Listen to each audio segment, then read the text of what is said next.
I'd like to call this meeting to order. It's the regular meeting of the City Council of the City of Cottonwood to be held July 16th, 2013 at 6 p.m.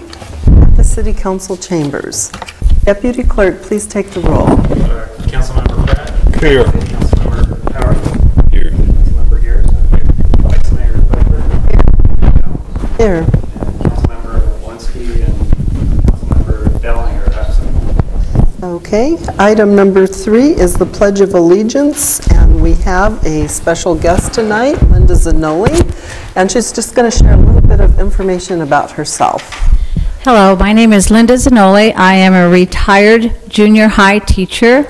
I taught 30 years of junior high, and I'm still standing. Actually, I taught science. I did my last 4 years right here in Cottonwood at Cottonwood Middle School. I now am employed at the Verde NRCD, the Natural Resource Conservation District, and I am the Ed Center Director. Would everyone please stand? And join me in the pledge. I pledge allegiance to the flag of the United States of America and to the republic for which it stands, one nation, under God, indivisible, with liberty and justice for all. Okay, on behalf of the council, I have a certificate for you.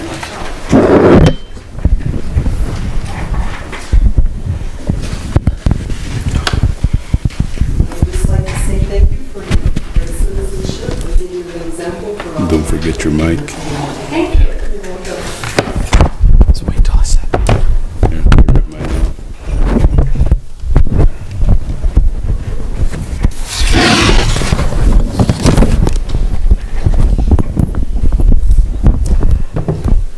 The next item is a brief summary of current events by the mayor, city council, and city manager. The public body does not propose, discuss, deliberate, or take legal action on any matter brought up during this summary unless a specific matter is properly noticed for legal action. Mr. Bartosh. Madam Mayor, council members, I just wanted to point out in this month's Arizona Highways, we have a nice picture of Old Town Cottonwood and a little story. In case anybody wants to pick up a copy of Arizona Highways, it's a nice piece. So I'll pass that around for the council to take a look at. Just want to let the council know that the statewide organization for risk managers is having their conference this Friday in Cottonwood, and it'll have about 50 to 60 participants, and they're also going to give them a tour around the area as well, so it'll be a nice marketing opportunity for Cottonwood. Just a couple of new businesses opening up, and these are in Old Town this week, is Fire Mountain Wineries will be kind of doing a soft opening this week. This is a new tasting room, and not only a tasting room, but it'll also have Native American products from across the country as they continue to kind of build their inventory. And also the new wood-fired pizza place, I think that's going to open up, Bache's is going to open up Thursday as well. So Wow. Some nice new businesses in Old Town. Fantastic. That's it, Madam Mayor. Okay, council members? Mr. Pratt, Mr. Walensky, Vice Mayor, Mr. Garrison, Mr. Huddy. Okay. Well, as you all recall, those of you who were able to be there, I think it was the Vice Mayor and Councilmember Norman at the time, attended the Old Town parking lot ribbon cutting. So we were able to open up for business the parking lot on the north end of town, and I'm sure it's being very much appreciated by all of the residents who need to find parking to do business. I met on July 3rd also with Pastor Frank Navarez of Emmanuel Fellowship to talk about the teen center that we're all working on and working collaboratively in the community. We had a teen center meeting that day, and we're planning a carnival on October 3rd at Riverfront Park as a fundraiser to earn some money for our teen center that we've all been working on. We also opened up a booth at the farmers market, and Sherry Marks and Sebra Warren made cupcakes. We were able to use the Moose Lodge kitchen because it's a commercial kitchen, and we sold cupcakes at the farmers market. So I think next week we're talking about selling Hauser sweet corn and maybe some other treats, and we made $200. So it took a lot of effort from a lot of people, but they were willing to put in the time, and so I'm very proud to say that we're moving forward. A little bit slowly, but steady. Let's see. Of course, on the 4th of July, we had our wonderful Family Fun Day fireworks, and I saw some thank yous and heard different people say thank you on Facebook, and that they really appreciated the city for that service. I think we're about the only ones left in the Verde Valley, aren't we? Are there some other towns? I know Sedona does a laser light show. Okay. But I think in terms of fireworks, I think we're the only ones. Okay, about the only ones left. On July 9th, I attended the Prescott Granite Mountain Hot Shot Memorial Service along with the Vice Mayor, Chief Mike Kirkendall, Fire Marshal Rick Contreras, and Fire Inspector Steve Troutman. Is that correct? And it was a very, very solemn and moving service, and you could just really feel all of the love for the families, and there were just a lot of brothers and firemen there, and there were a lot of members from the public outside. Did anybody ever hear how many people attended? Did you ever hear, Chief, a total? 6,000 inside. Right, and 6,000 inside, and the place was very full. It was held at the Thames Toyota Center, but we can keep the families in our thoughts and prayers as time goes on, because their journey is going to be a long one. On July 10th, the city manager and I traveled to Prescott to meet with the ADOC district engineer, Alvin Stump, and we met with Mayor German and Russ Martin from Camp Verde, and just discussed Highway 260 and our collaborative process that we're working on. And we'll be moving forward with more public input on that in the near future. Doug, what was the kind of the timeline on that? Do you recall? For the IGA? Yeah. It was by the end of the year. Okay. And if you'll remember, I put it in our management Right. report from last week that kind of explained the process from Right. this. So that's moving forward. The Mannheim Gallery invited me to attend a check presentation for the Cottonwood Library, and Vanessa's here tonight. And we had James Scott is a famous artist who lives in the area, and he donated a painting, a watercolor, right? Was it a watercolor? And so that was presented, and I just would like to thank the Mannheim Gallery and Pat Mannheim. It seems like she's done this several times, and she's very dedicated to our library, and if we see her, we should all give her thanks for that.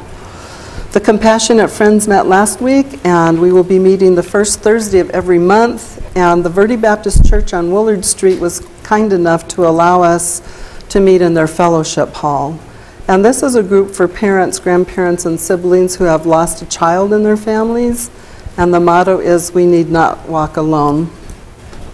Saturday, the Senior Center had an Old Bags and Tea Party fashion show, and the Vice Mayor was there, and former council member Linda Norman, and it was a lot of fun. Cindy B. from Old Town co-hosted it, and she did a little fashion show with clothes from her store, and it was a lot of fun. So we really enjoyed it. And as you all know, as we know on the council, with sequestration, the funds for the Senior Center Meals on Wheels has been severely cut. So I know that Elaine and her crew, they do a lot of fundraising, and they work very hard to try to make ends meet. Also on Saturday, the Moose Lodge held a fundraiser, and it was a lot of fun. They had prime rib, that was good, but the really fun thing was they had Elvis Presley, Frank Sinatra, Patsy Cline, and other famous entertainers were there to entertain us. And what they do is they have a project where they have 50 families, and every child in these families, every child under 18 receives a Christmas gift. So that was what that was for. Yesterday I drove to Phoenix as I was appointed again as a member of the League's Resolution Subcommittee. And we went through all the resolutions, which we'll be hearing about again. These resolutions are things that impact the citizens in cities and towns, and they can become law. So that's what that is all about. And today I met with Sebra Warren and Pastor Tim and Deb Hall, and we met with Mickey Free. And he's a famous musician. He's connected with Gene Simmons of KISS, Diana Ross, Prince, many other musicians. And he has a home in Sedona, but he also once lived in Cornville, and he loves Cottonwood. And he loves to give back to his community, and we are discussing a fundraiser for the teens. So we're moving ahead with that. And that is my report for the week. Okay, the next item is Employee of the Quarter Award, and we have our very most famous Krista Daynert with us tonight. As she's giggling. And we have Vanessa Ward, the manager of the library, to share information with us about Krista's good work for the citizens of Cottonwood. Good evening, Madam Mayor and council members. Krista was nominated in the last 2 years. She has done all of our publicity. She does the Library Line newsletter that you get the email on. She gets all of that formatted and put together. And we had our first annual authors forum, and that was totally our baby.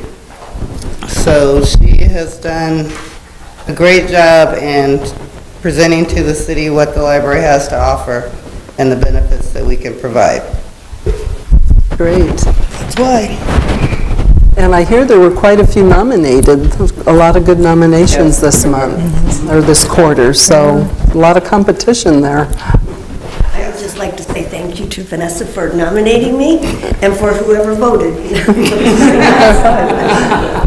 Well, you're welcome. Krista does a great job, and often, as you say, she's the face of the library in many ways, interacting with the public, and I think I can speak for the council saying we certainly appreciate you and your work. Very much. Thank you. So we have a little present for you. A little certificate. And a little check. Oh, I didn't even know that. You didn't know that part. No, I didn't know that part. I told her she owes me lunch. We got to lunch. Make those up here. I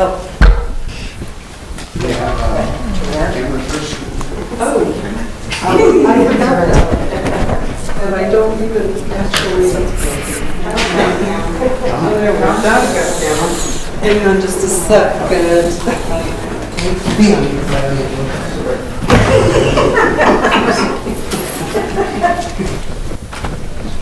This will work if nothing else does. Yeah.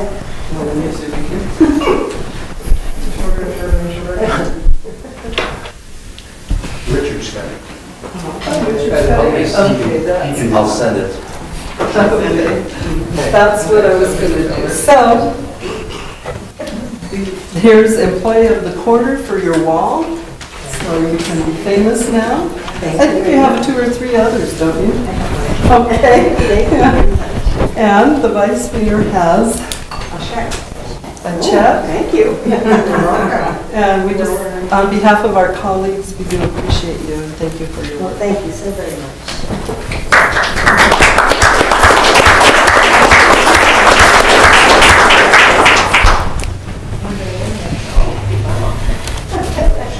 Congratulations.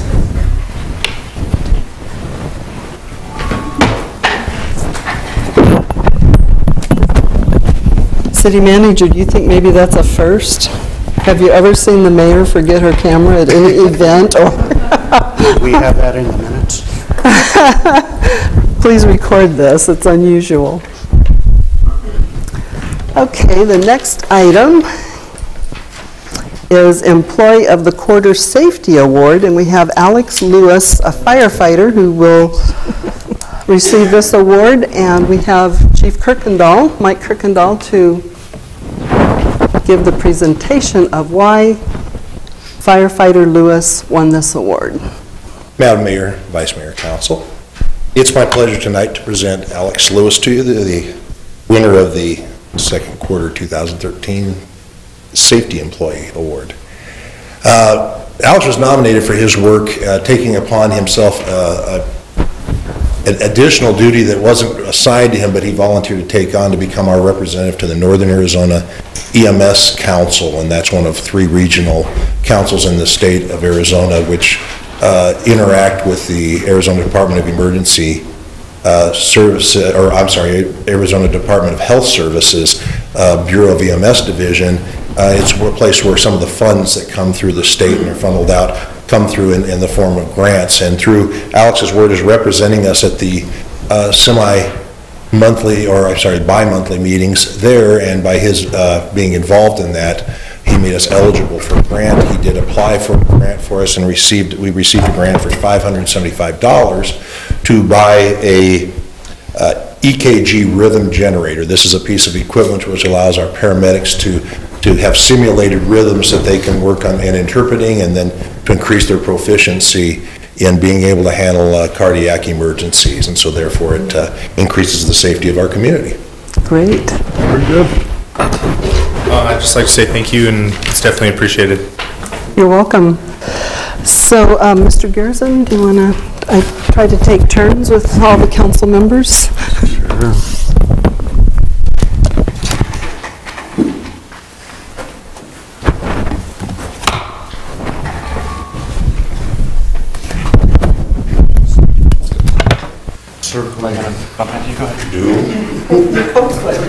Just don't trip them.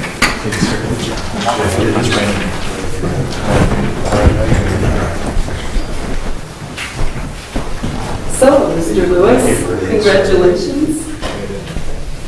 Congratulations, sir. So we have a plaque for you for your wall. And we have just a little bit of a check for you.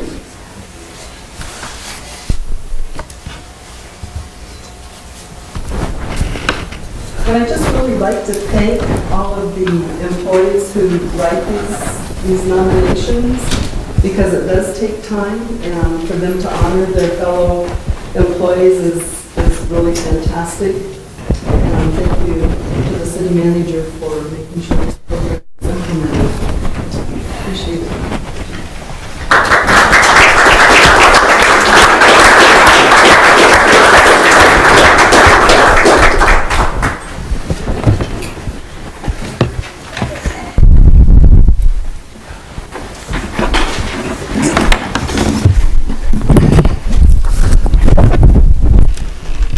Okay, the next item is call to the public. This portion of the agenda is set aside for the public to address the council regarding an item that is not listed on the agenda for discussion. However, the council cannot engage in discussion regarding any item that is not officially listed on the agenda for discussion and/or action. Comments are limited to a 5-minute time period. Is there a member, or are there any members of the public who might like to speak tonight on any issue not on the agenda? If not, we will move on to approval of the minutes. And I just had one question on the minutes, and that was, it talks about us giving a plaque to Unisource Gas, but we also gave a certificate that night to ADEQ. So I thought maybe we should add that, if you would. Otherwise, everything looked good to me. Are there any more comments or questions? If not, I'd entertain a motion. I move that we approve the minutes. Sorry. Go ahead. Okay. Mr. Alinsky made the motion, and Second. Mr. Howdiggy seconded it. All in favor? Aye. Any opposed? Motion carries. The next item is unfinished business. There is no unfinished business. Comments regarding items listed on the agenda are limited to a 5-minute time period per speaker. We do have unfinished business. Oh, wait, sorry, I'm skipping around. Yeah. It's a good thing council always keeps me on track. Item number 1 on unfinished business is intergovernmental agreement with Mingus Union High School for use of the city's outdoor aquatics center. Mr. Bartosh, do you want to introduce your speaker?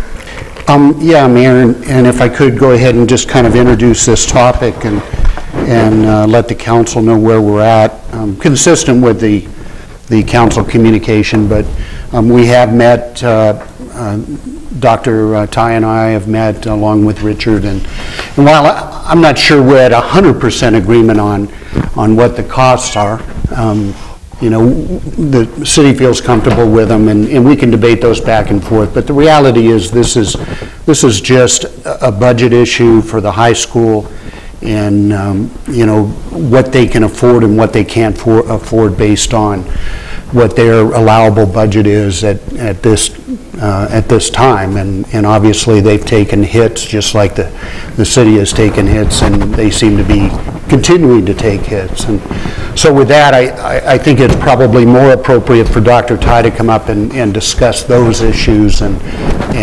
explain kind of maybe the direction they would like to take if it meets the approval of the council. So with that. Mr. Ty? Dr. Ty?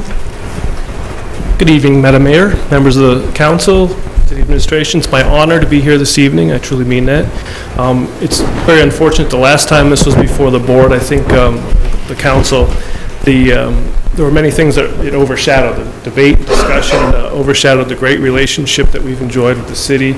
And you know, I first want to begin by expressing my appreciation for that. Being new here, I know of parts of it, but I'm sure there's much more.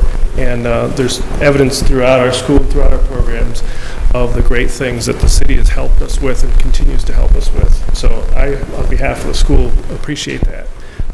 You know, as Mr. Bartosh said, some of the things we've faced have been very difficult. The legislature has not been kind to schools. The last 6 years, we did a calculation of the last 6 years, we've lost nearly $3 million in funding, and that's on a $7 million annual budget. So if you do the math, you can figure out that's pretty significant. And you know, we don't foresee a bright future financially with the state's fiscal situation. So a few $1,000s here and there has turned into a bigger issue than it probably should be for city staff and for district staff as well. But it is a significant number for us. It can make or break a program, especially an extracurricular program, because the state really doesn't provide for funding for us to have extracurriculars. It's all about core curricular requirements. So for us, I inherited a very tight budget. My first meeting with my school board, where I had just recently been hired back in May, I observed a presentation of the budget plan for this fiscal year, which started July 1. And we were looking at a $169,000 shortfall between anticipated expenses and revenues. We've trimmed that to 29, but we're still short. And so we're going into probably one of our most difficult fiscal years, because we're still looking, where can we cut a budget that's already been decimated and already been cut. So for us, the budgeted amount for using the pool for the swim team was $5,000, and that comes straight out of our maintenance and operations budget.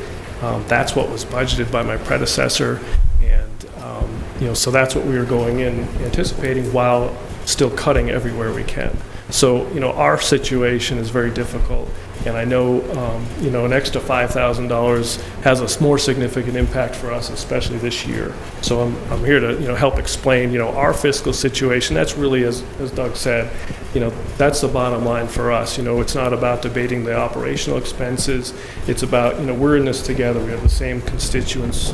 We serve the community, and I personally, as well as my board, want to see the swim team compete. We have about 50 kids involved. It's a great program, but it's bare bones. There's no frills. They raise money to pay for their uniforms and expenses related to travel and officiating their events. So it's been very difficult for them just to maintain those expenses. So I certainly appreciate the council's consideration for any assistance you can do for us. As I understand it, the IGA will be before you today with a blank amount in terms of what that expense should be. So we would certainly appreciate any efforts you can make to help us with that. And I'd certainly be happy to answer any questions or provide any other information you're interested in. Mr. Pratt. Yeah, I don't really have a question, I have a comment. I too am very happy to see that we've moved past debating the numbers and working together, because we've always had a good relationship. And for me, if it was a private entity, I probably wouldn't consider it, although I did make an exception with another group who actually the city made out on that.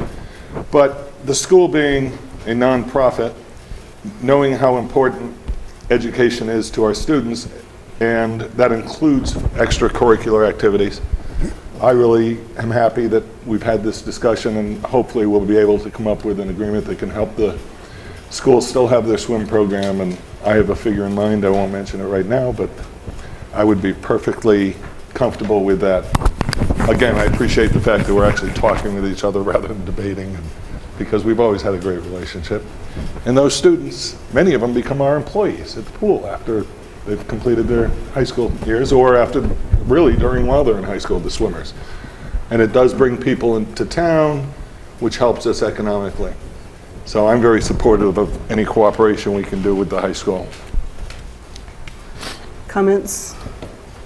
Mr. I think Mr. Alinsky was Mr. first. Alinsky? I had a question that it kind of came up at the last meeting, and I just thought about it more and more. Have you considered any ways to raise funds through having different vendors at, selling concessions, or having different businesses advertise to raise money for the high school? Yes, Mr. Alinsky, members of the council. The coach who's also a full-time teacher, has a real job, does it for fun, for the kids, has expressed to me that he's pursued some of the options that are available within the IGA, and we have had some limited success. Unfortunately, the participation, the people that come to watch swim meets aren't as great as like football games, where you have the opportunity to generate more revenue. But we certainly want to continue to pursue any opportunity. So anything's on the table, anything we can do to help offset the costs. Right now they do that to raise money, as I said before, for their uniforms and for their travel, which gets pretty expensive. As I read through the IGA, it seems like it left that pretty loose, that it gave the high school a lot of authority to sell and make money that way. I just wondered if there's anything you felt that was lacking in the IGA that would help assist with that.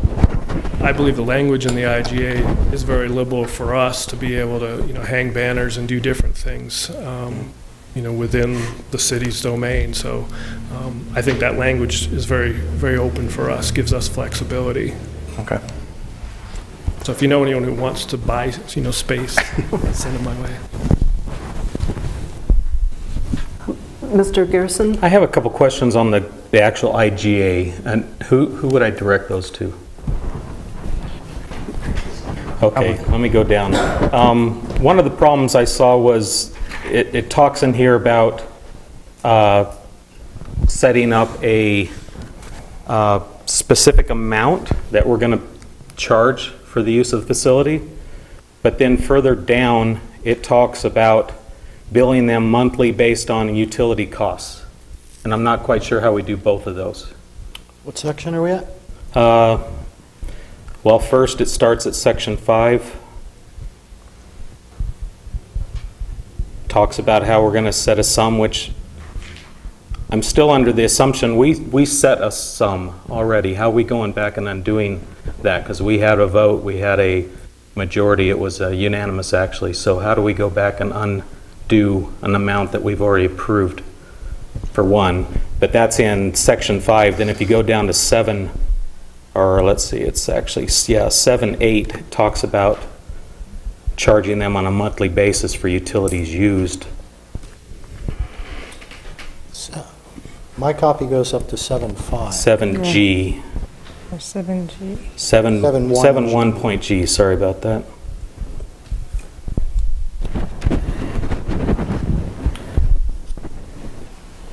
I think if you reconcile, Madam Mayor, Mr. Garrison, I think if you reconcile those two provisions, the concept is we're going to do a look-back budget, and we're going to take what it costs in the previous fiscal year and determine what the proportional cost to the district should be.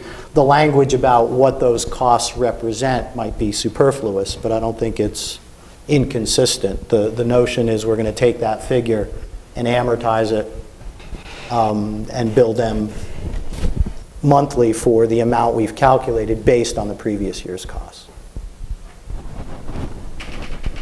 Okay. The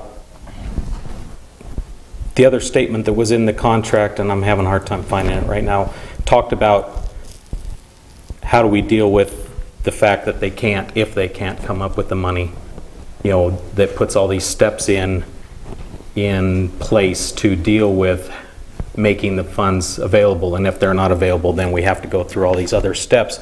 And I'm kind of curious how we do that when we're going to start billing on a 30-day lag on top of a 3-month contract. So by the time we figure out that we're not going to get paid, we're already past the season. So how do we deal with that? And I think again, that's probably them notifying us. Ordinarily, we have things in contracts called fund-out clauses. When you're funded from the state or another source, you have a provision in most contracts that allows you to escape your obligations if you don't have the money, if you don't receive the money you anticipated receiving. I don't know, Richard, do you know what Randy's referring to? I'm trying to locate that one also. Number 17. Number 17. It says in the event the school district cannot or does not meet its financial obligations to the city under this agreement, for the reasons stated herein, city shall have the right to immediately discontinue heating of the swimming pool and all other operations on the school district's behalf at the aquatics facility and or to terminate this agreement in the school's district license or under. Yeah, and as I recall, when we were developing this IGA a year or more ago, we talked about this is in the nature of a fund out, you know, an opt out. If the district doesn't have the money to actually meet its obligations, then the question becomes, is the city going to maintain the pool without that contribution from the district? Another item is number 18 there, you know, the date needs to be brought up to 2013. I guess I don't want to get into an argument about the money and about the bills, but you know, one of the things that I've gotten a lot of feedback from the community on over the last year was the amount of money that we put into our facilities, and we continue to put into facilities, specifically the rec center and our recreational parks and systems. And it seems like we keep adding to the back of that, which makes it harder and harder for you to provide all the other services that you need to provide. You know, one thing that wasn't taken into account the other night during our discussion was the massive amount of money that this community put into that swimming pool to make it usable for the swim teams in the very first place. It wasn't made that way for the public's use. They were specifically altered for the swim teams, which we were supposed to get some type of cooperation with in order to pay for those things, which that never happened. And we continued to just put out more and more money to deal with a facility and a program that doesn't seem to be capable of providing any return to the city. And then we're stuck with a contract that basically says you don't have to worry about paying if you don't decide to pay or you can't pay, which I understand. And listening to the presentation, I'm a little concerned that the high school swim team really is not putting anything in place to deal with this situation next year, much like our Boys and Girls Club scenario right now, where we keep putting money into a program that really has a very sketchy future. And you know, just how much of that is in the public's interest to continue to do these things. So I'm a little concerned that we would cut it down to the amount that we had already approved from the fresh numbers that we've been giving, because I'm going to have to believe your numbers are correct. and I have no reason not to believe those. And now we're being asked to pony up another 10 grand on top of what we've already put forward to supporting the program in order for it to even make this year. So I'm a little concerned that we continue to keep rolling back funds. The other thing is, we just sat down and did 2 weeks worth of budget, and the city's in a lot worse financial shape than I thought they were, especially with all the different entities that come to us looking for money. And we've cut ourselves and our discretionary fund down to the bone, and this is going to dip into that discretionary fund. So as far as I'm concerned, if I support education, I support the kids and the swim team, I want to do everything I can to support the schools. I have for a long time. But if we're going to move down the road of going ahead and recommending this IGA be approved at a lesser amount than what has already been set, I'm going to be asking to pull that money out of one of the other funds that we've agreed to give money to. You know, we just don't have the money to give and continue to give without having to pull it back from somebody else. So, I believe it's coming out of the general fund. The real value to these programs is what it does for the student, for the kids themselves. That's the whole object here, you know. And if we subsidize them, actually, I'm for this swim team. I'm for this issue of keeping the swim team going at the high school. This morning, I cut the hair of a young man who is with the Cottonwood Clippers, and if you ever met this guy, he's so full of enthusiasm. It's incredible. In fact, he got me for $25 to advertise. He's a great kid, and many of you know his father, which is an employee of the city, Mr. Rodriguez. So when I see that type of enthusiasm from this young man who's at the perfect age to, shall we say, maybe not make the best decisions, and he is totally involved in this program, I'm definitely for that. And I'm definitely for seeing this program continue to survive in the high school, because there's a lot of value to what it provides to the youth. And it's beyond dollars and cents, in my opinion. So we have a contingency fund, and and that's what it's set up for, as far as I'm concerned, for things like this. When we're making deals between two entities like another community, like the schools and us, we're never going to break even dollar for dollar. You know, I don't see it happening. To think we're going to break in even dollar for dollar. There's been times that maybe we'll have to subsidize them a little bit, and there's times I'm sure they'll subsidize us in the future. So as far as I'm concerned, let's find a way to keep this going for the benefit of the students, if nothing else. Thank you, Mr. Hadigi. Vice Mayor? Well, I was raised basically in the Gulf of Mexico, so I am a swimmer. We didn't have pools where I came from, not till the motels moved in, and then the hurricanes took them away. But I agree with Ruben for the most part. How many football players are on a team? How many baseball players are on a team? On a swim team, it's unlimited.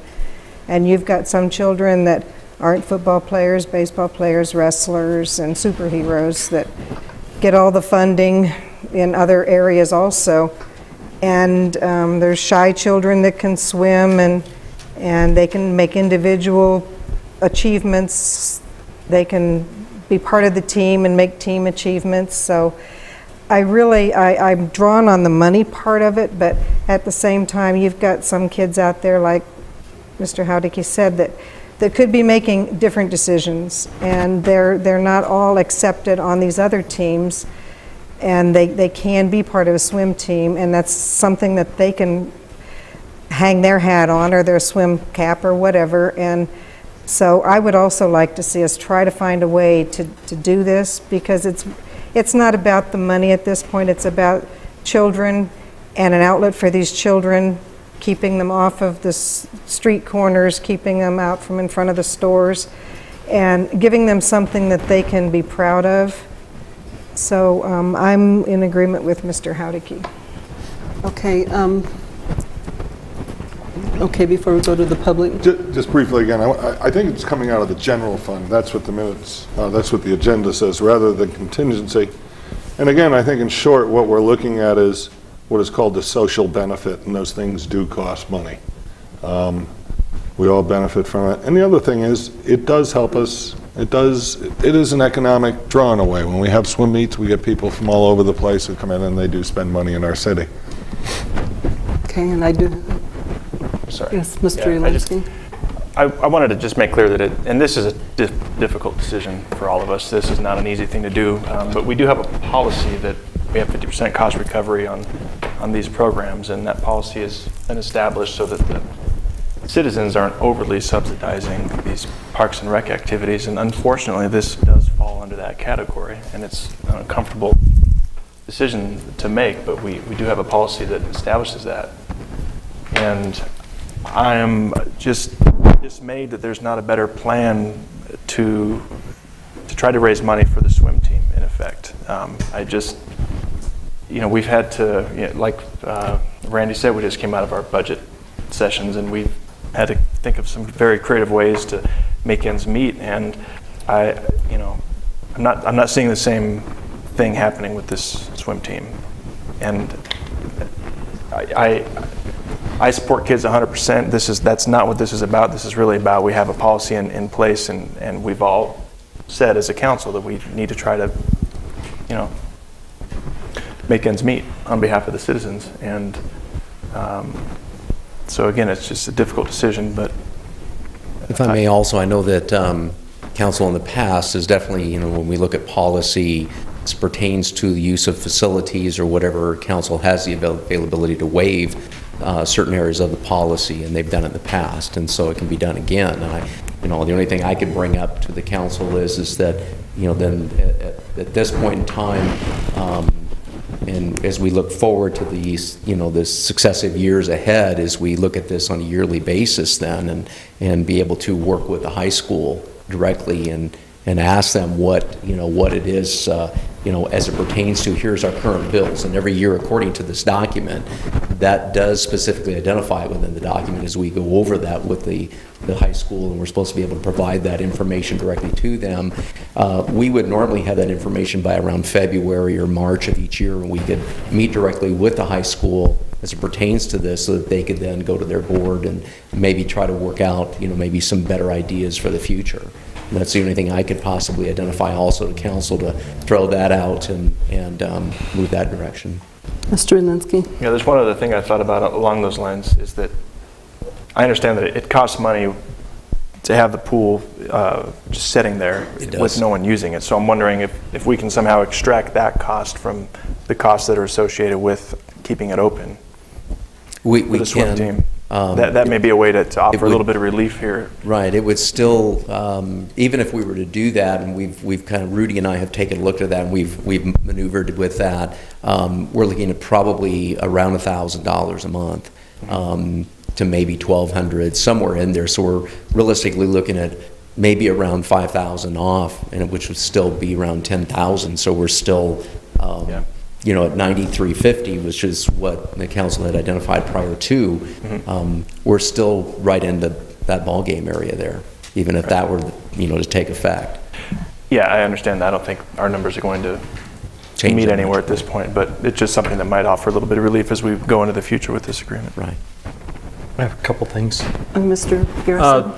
Two things. One is the contract is worded, or the IJ is worded to allow for a 10% incremental step based on last year's contract. So if the council approves reducing that fee, I'm a little concerned that it's putting us that far behind again next year, and it's going to take that many more years to catch up to even something that resembles 50% of our costs. So I'd like to see that handled in the IGA somehow moving forward. Also, I'm hearing the discussion, and believe me, I support programs, I support the kids, I support the schools. There's no issue there. I don't believe anybody is looking to boot kids out of a pool unnecessarily. But it is about money.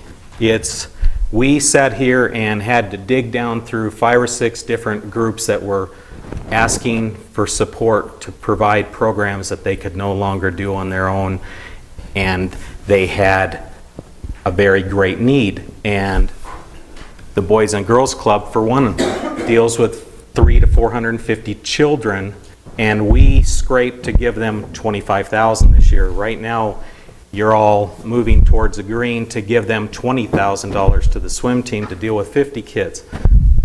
Cost per child influenced or child affected seems to be a lot. The money seems to be going a lot further if we put it in different ways. We have a senior center program who came in and talked about trying to feed adults, trying to feed our homeless, our indigent, our people that are trapped in their houses, our elderly, and we scraped away some more money to try and up them, but nowhere near what they're asking for or they could use.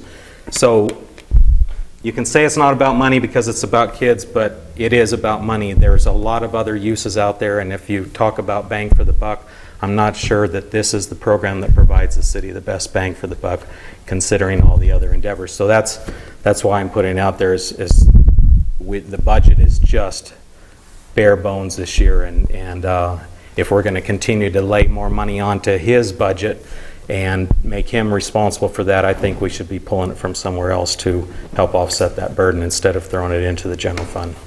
So. Thank you.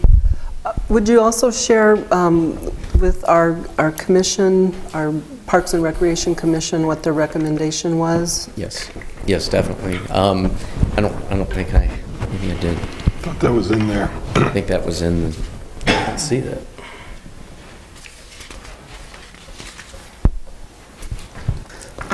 Actually, I don't think I have a copy of that. I didn't run it off.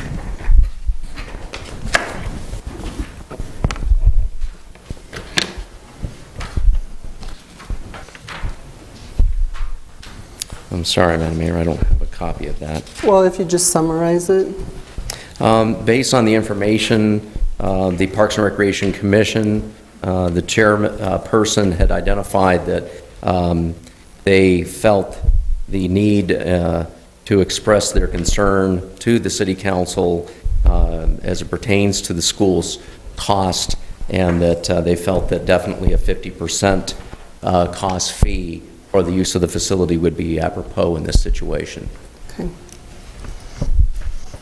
Okay, so are there any members of the public who would like to speak? Yes, Mr. or Dr. Richards?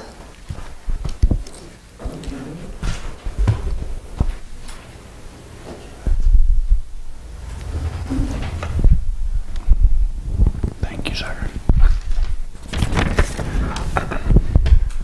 Dr. Bob Richards, 1495 East Crestview Drive, Cottonwood, Arizona.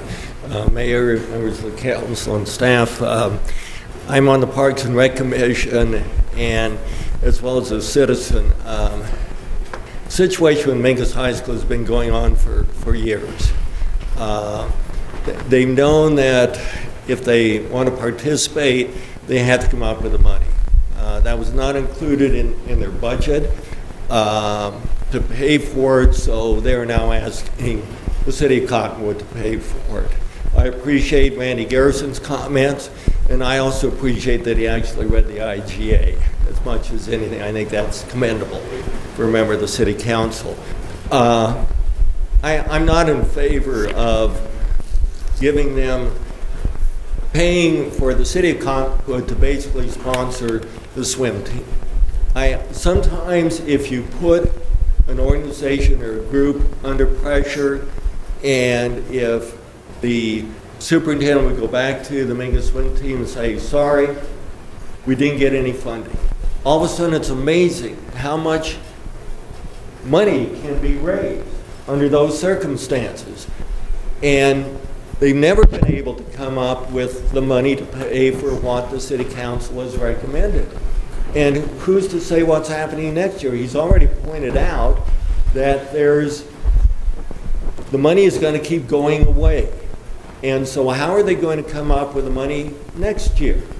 So sometimes putting pressure on an organization, particularly maybe a team sport, whether it be thespians or the theater group or the band, if there's no money out there, fundraising does have an effect.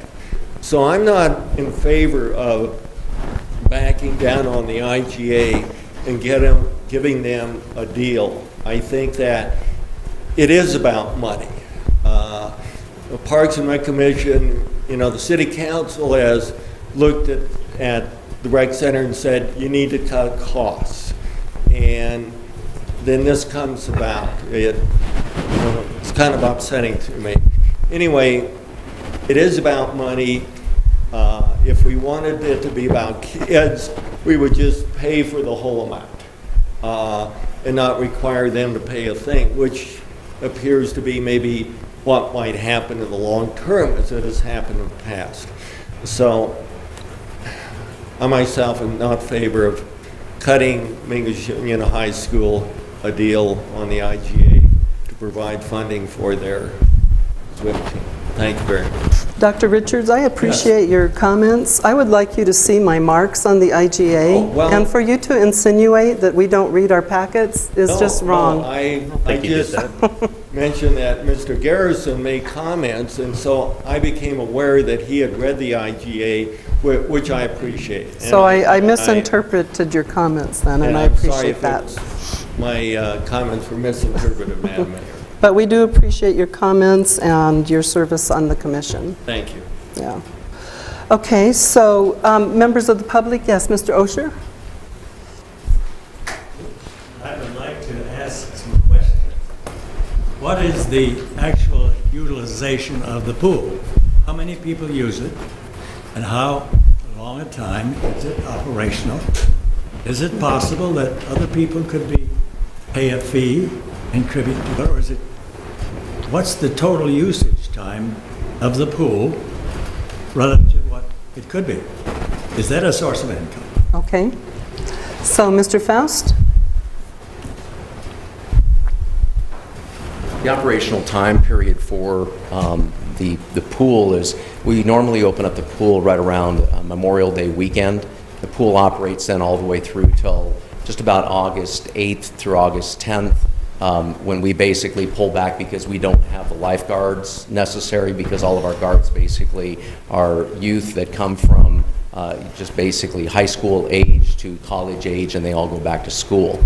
At that point in time period is when the facility pretty much goes into the IGA agreement time frame, which the school pretty much utilizes the facility from mid-August through just about the first week of November. It depends on when either regionals are or state meet is, and how many people are involved as it pertains to the actual practicing on both of those, regional and state level. Again, I think that the discussion was right around, with Dr. Paul, was around 50 to 55 individuals that are involved in the high school swim team, and then they're utilizing the pool usually from around 5:30 to 7:30 in the evenings. Sometimes they will utilize the pool facility in the mornings. I think that they've stopped utilizing in the mornings so much, but they do utilize also on Saturday mornings. And so there are time frames that are utilized by the school for that purpose, whereby also the city utilizes the pool in that context, whereby the city pays the proportional use, the majority of the use of the pool facility. And so we allow outdoor lap swimmers to utilize the outdoor pool also during time periods, so I think close to noon, and then also around 4 o'clock or 3 o'clock, somewhere in there. So they're available for use at the pool also. And Des, I don't know if there's any additional information on that, or lap swimming, but that's the only other thing we utilize the pool for, would be lap swimming. Okay, thank you. Mr. Osher, if you would come up, because our home audience cannot hear without... Yeah, that's fine. I have a problem too. Okay. Succinctly, what is the utilization of the pool, possibly in addition to the high school? Are other people allowed to use the pool and pay a fee? Would that be an additional source of income, or is that not allowed? The use of the outdoor pool, we rent the outdoor pool at a rate of about $100, I think between $100 to $105 an hour. And So we do utilize or allow the pool to be utilized in that context for rental for either parties or things of that nature. So we do authorize that. And then for anyone else who would like to utilize the pool, it is open and available for rental purposes, just like our indoor facility for the recreation center. We have specific rates. I don't have that information with me, but again, it would be pretty close to $105 an hour for the pool facility, and anyone is allowed to rent the facility, so that they can do. If other groups would like to set up an intergovernmental agreement with the city, they can do that also as it pertains to use of the facility. I think within the contract document also there is options available for the high school to be able to gain additional revenues as a possibility to utilize the pool for maybe additional purposes. So that is also in the IGA. I don't know, does that help you and answer your question? What is the utilization of the pool relative to the time that it can be open and advertising, balancing these things out to a figure of merit? I sense that it's almost exclusive. Okay. I'm sorry. It's almost exclusive. I can't hear you at home. For the high school. Now, what is the percentage of use by the public? And are they assessed, or is it free? When I was a child, I paid 5 cents. Yeah, 5 cents to get swimming lessons and 10 cents to swim in the pool. That is many years ago. But is there a fee that a private citizen or somebody here can pay to go in and swim in the pool and contribute to some further income? Yes or no? That's kind of a difficult question in the context of normally if the high school wasn't utilizing the facility, we would shut it down.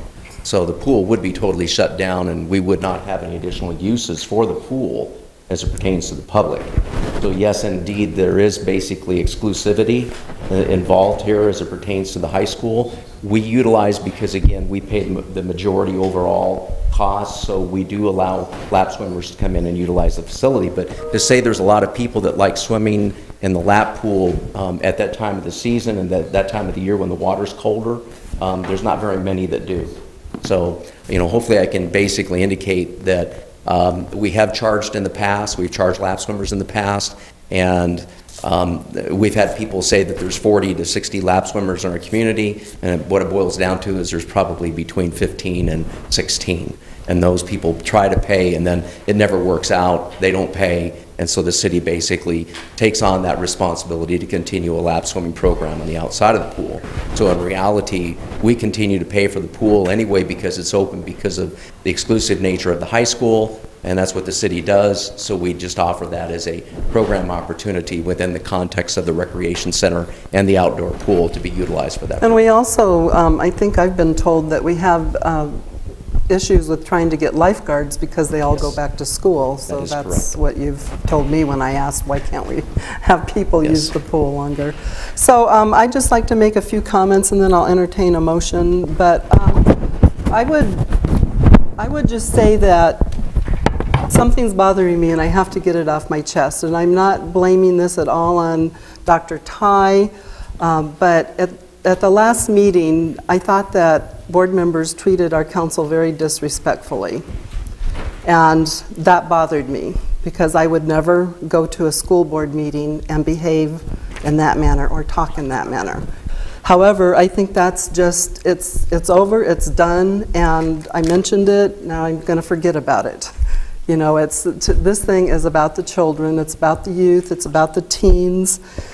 And I do totally understand the council members who feel that it is a dollar issue, but I am of the mind that it is a human issue. It's about our kids, and I'm hoping that in future years, as budgets maybe get a little bit less tight, that I would hope that we could be assisted some more and that the school board would understand the need for the city also, because as members said, our budget has been extremely tight, but I would supporting the kids, understanding, that it's been difficult for you guys, even as I hear, to repair buses this year, and that things really are in dire straits.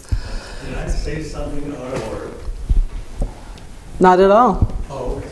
No, I was just talking kind of to Dr. Ty a little bit. So, so bygones are bygones. We're moving on. It's moving on to hopefully some very good, respectful conversations about how we can all best serve our youth. And I guess we're not all here, so we'll just wait a second. Mr. Bartosh? You did receive, there is one more speaker. Oh, I thought that was for somebody that already spoke. Cindy, yes, please. Good evening, Madam Mayor Good and City evening. Council. In regards to this, when I was a child, I had asthma really bad, and I joined a swim team.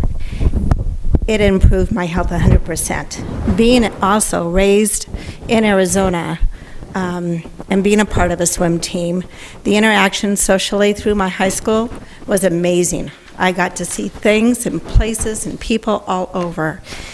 Arizona has produced Olympic-winning athletes from their high schools.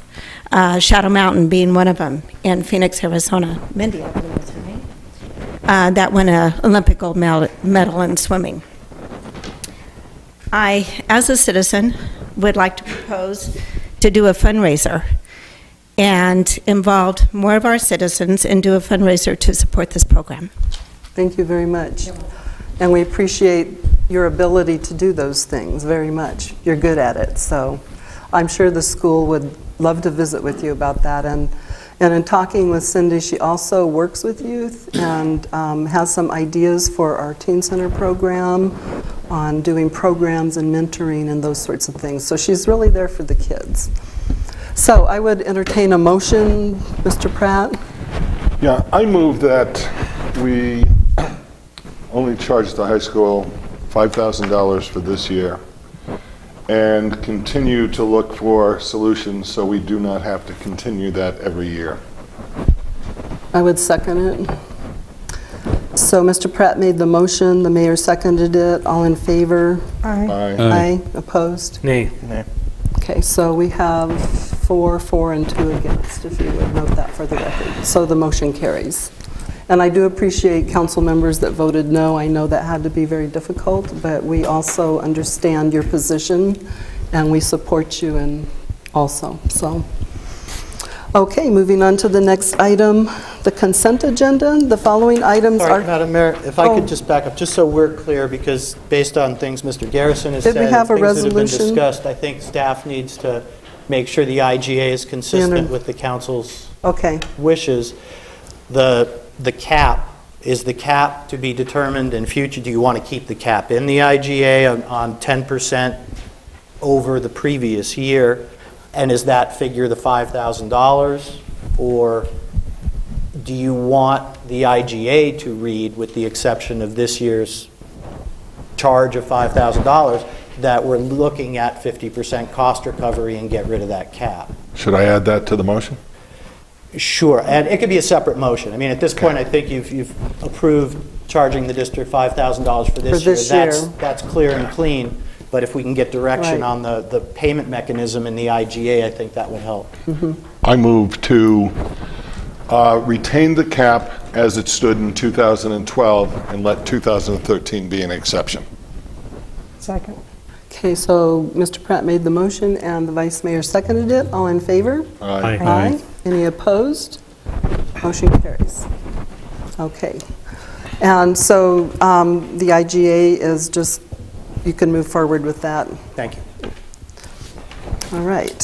So the next, oh, yes, ma'am? Hi, I'm on If you would come up to the, I know, but the people at home can't hear you if you aren't here. I'm Anita Glazer, and I'm on the Mingus Union High School board, and I just want to thank you. And I thank you for all the thoughts you put into this. It means a lot to us and for the people that are part of the program. Thank you. We appreciate that very much. Thank you very much. You're welcome. Thank you. Okay, the consent agenda. The following items are considered to be routine and non-controversial by the council and will be approved by one motion. There will be no separate discussion of these items unless a council member or a citizen so requests, in which case the item will be removed from the consent agenda and considered in its normal sequence on the agenda. Item number 1 is a special event liquor license application submitted by Robert Rothrock, applicant for the Verde Valley Land Preservation Institute, for an event scheduled for July 27th, 2013 at the Mannheim Gallery, located at 747 North Main Street. Item number 2 is a special event liquor license application submitted by Cindy Battisi. And I know I call her Cindy B because I never quite get that right.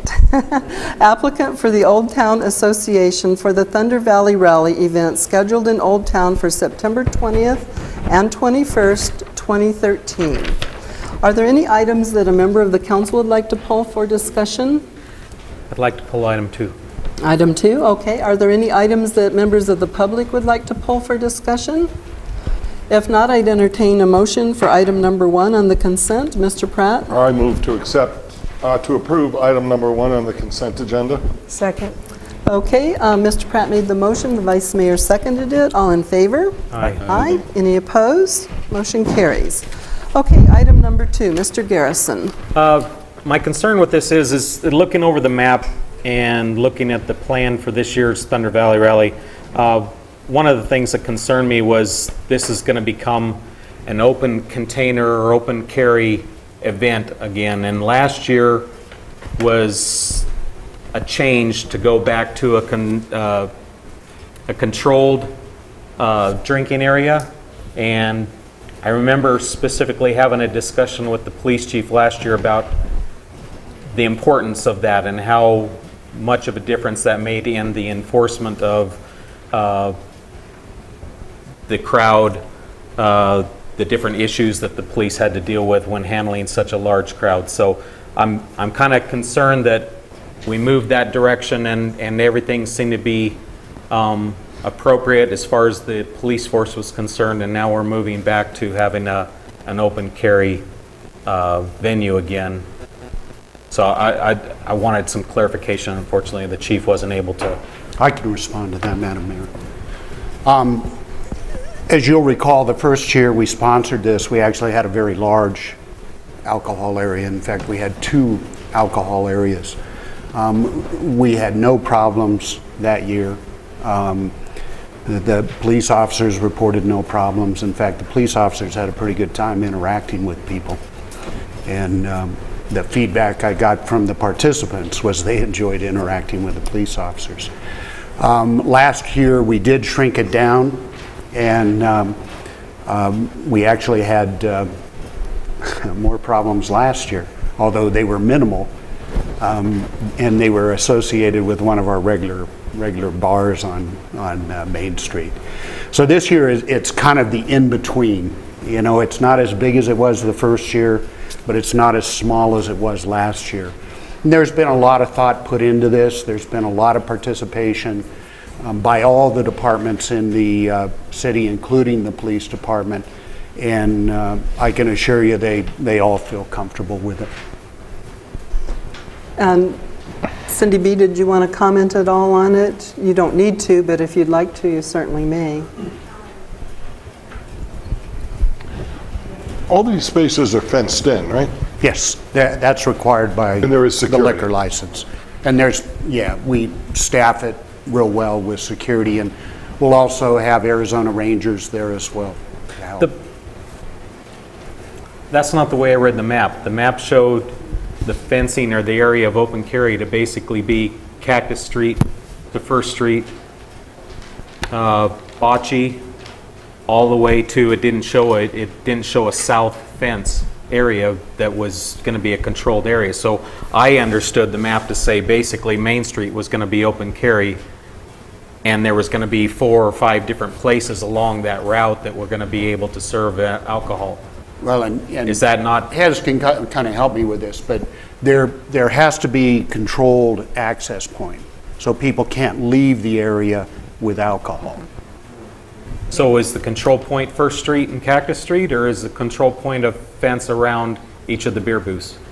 Mayor, Council, you guys bring up some great questions, and like Doug pointed out, it's kind of the in-between. The first year, our liquor area actually went from the tavern parking lot all the way down the street. It also included the second area around the activity park. The following year, we decided to nix that and just have a beer garden. Our beer sales plummeted, basically. I think Old Town Association brought away $1,500 after their cost.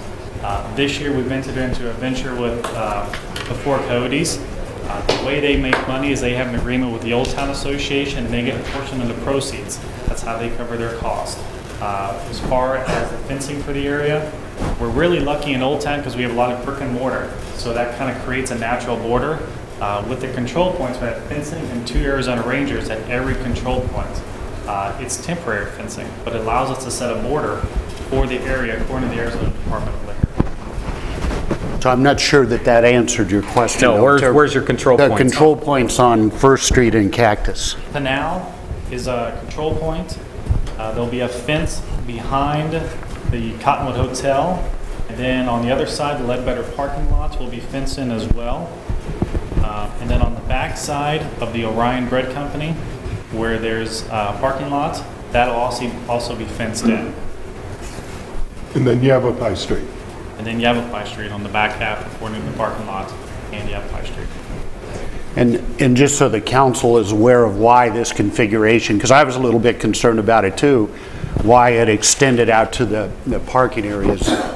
At the request of the merchants on Main Street, we've put a lot of the motorcycle vendors into the parking areas around Main Street, so the merchants on Main Street didn't feel like they were competing with the vendors from the motorcycle event.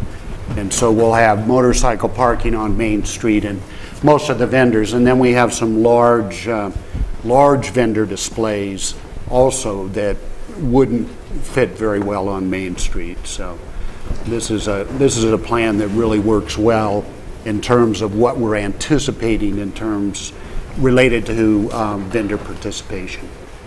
Representing Old Town Association and the merchants, we felt this was going to benefit the merchants mostly, of having no vendors right down the middle of the street and having the beautiful motorcycles parked up and down the street, so as you come down that hill you see the beautiful bikes, and then all of our stores would be open.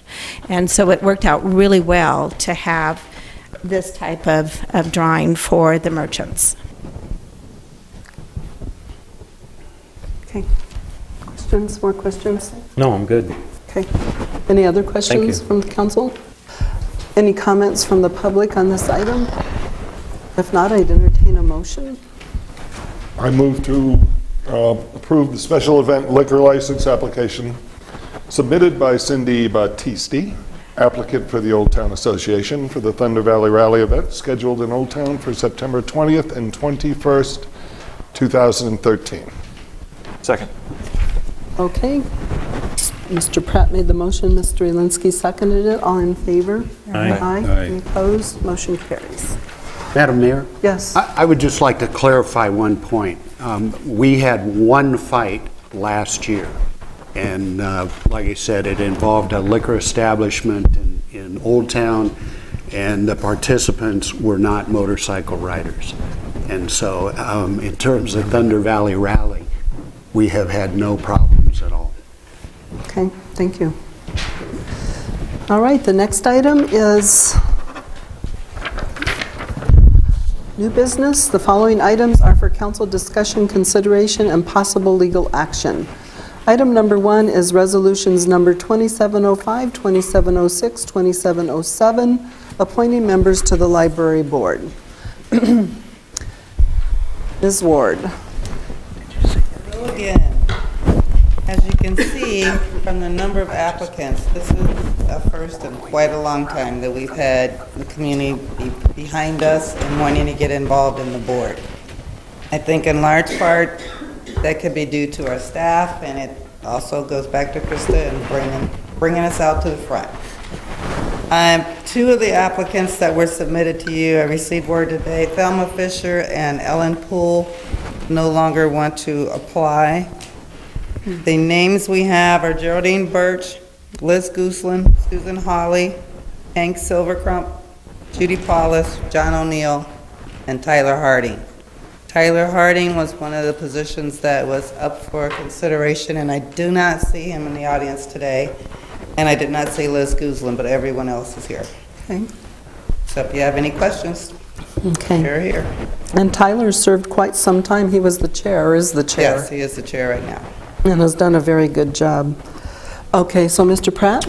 Yeah, one may be easy, the others are tough. We have so many good applicants.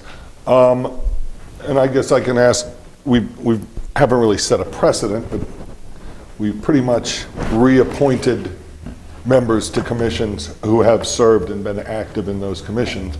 So I guess I'd ask, has Tyler Harding been active in the commission? And Yes. To okay. have good attendance. And he's done a good job. And Yes. yeah, okay. So, Council, would you like to hear from the members who are here, a little bit of Certainly. information Yes, Madam from Mayor. them? Okay, so if we could go ahead and if you would introduce them in alphabetical order, maybe? And if applicants would just come up and share why you would like to serve, why you think you would be good at serving in this position, and maybe a little bit about your background that you would like the council and public to know. Okay, we'll start with Geraldine Birch.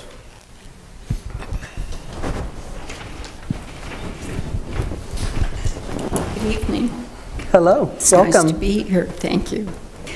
I've lived in the area approximately 22 years, 13 of which I've lived in Cornville. My background is that of a writer. I've written all my life. Don knows that.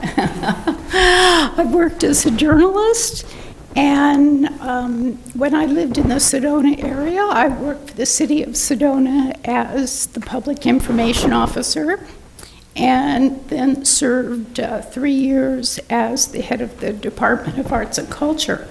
After I left that, I went to work for the Make-A-Wish Foundation of Northern Arizona, and I was the executive director. So I have served on the boards of several nonprofits in Southern California, and on the other side of that, with the Make-A-Wish Foundation as the person who answers to the board. I'm really quite impressed with your library. The grant that they've received from the Arizona State Library and the children's program that they have makes me really want to be a part of this.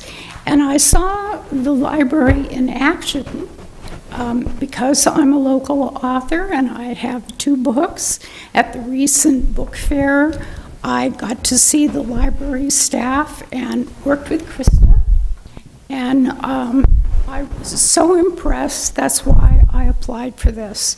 And I would very much like to be a part of the library and what it does to promote literacy in this community. Thank you. Thank you very much, Ms. Birch. Next would be Susan Hawley. She was a former member of the board. Mayor and council, thank you for changing the law so that people outside Cottonwood can apply to the board. And a little about myself, I've lived here 36 years and started volunteering almost 35 years ago, still volunteering. And I was on the board for a number of years, and I think that experience would help to make me a good member of the board again. Thank you. You're welcome. And we have John O'Neill, our former director.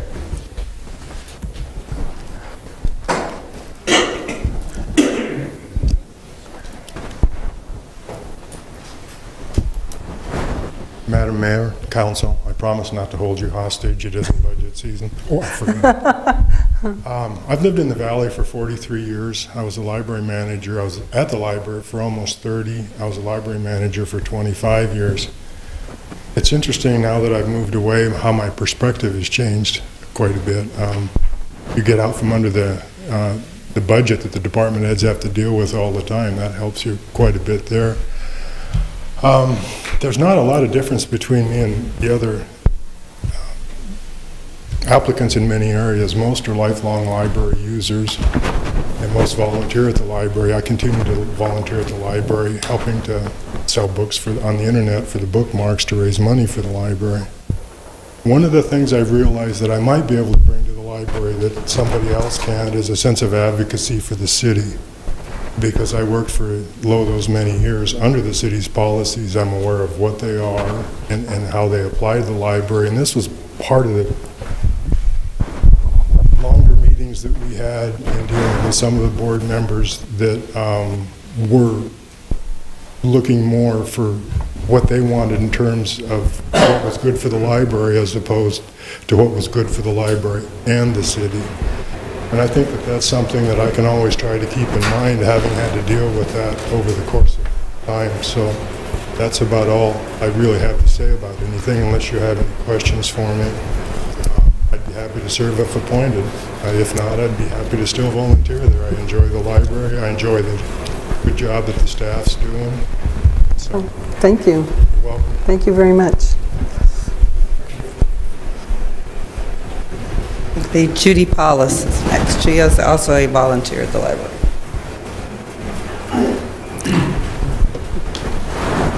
Madam Council, thank you for giving me the opportunity. I am a longtime resident of Cottonwood. I'm one of the original board members for the Boys and Girls Club. And I have volunteered at the library for 18 years, working on year 19. I love that place. It's my favorite place in Cottonwood. And I love what's happening to the library. It's just growing by leaps and bounds. And you no longer just go in and check out a book and go home and read it. You can do so many other things in the library. And I would be honored to work on the board. Thank you. You're welcome. The last one in attendance is Hank Silvercrumb.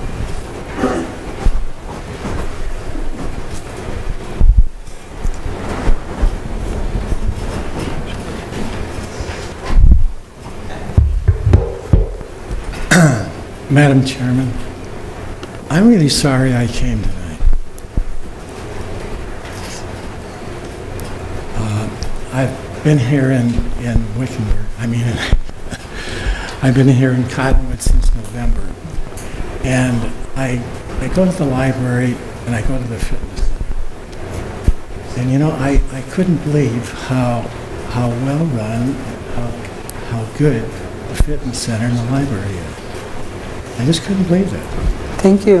And I also couldn't understand how, with the tight budget, that you are doing all you're doing. I think you must have an uncle in Santa Claus or something, because both those are just run very, very well.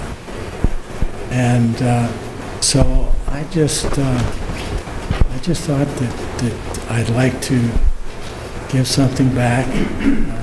And I thought this was the way to go.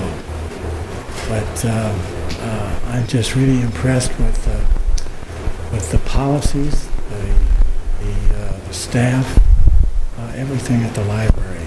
It's treated me very well, and that's it. Thank you very much. We appreciate that. Could I answer any questions? Any questions, Council, for any of the members, the applicants?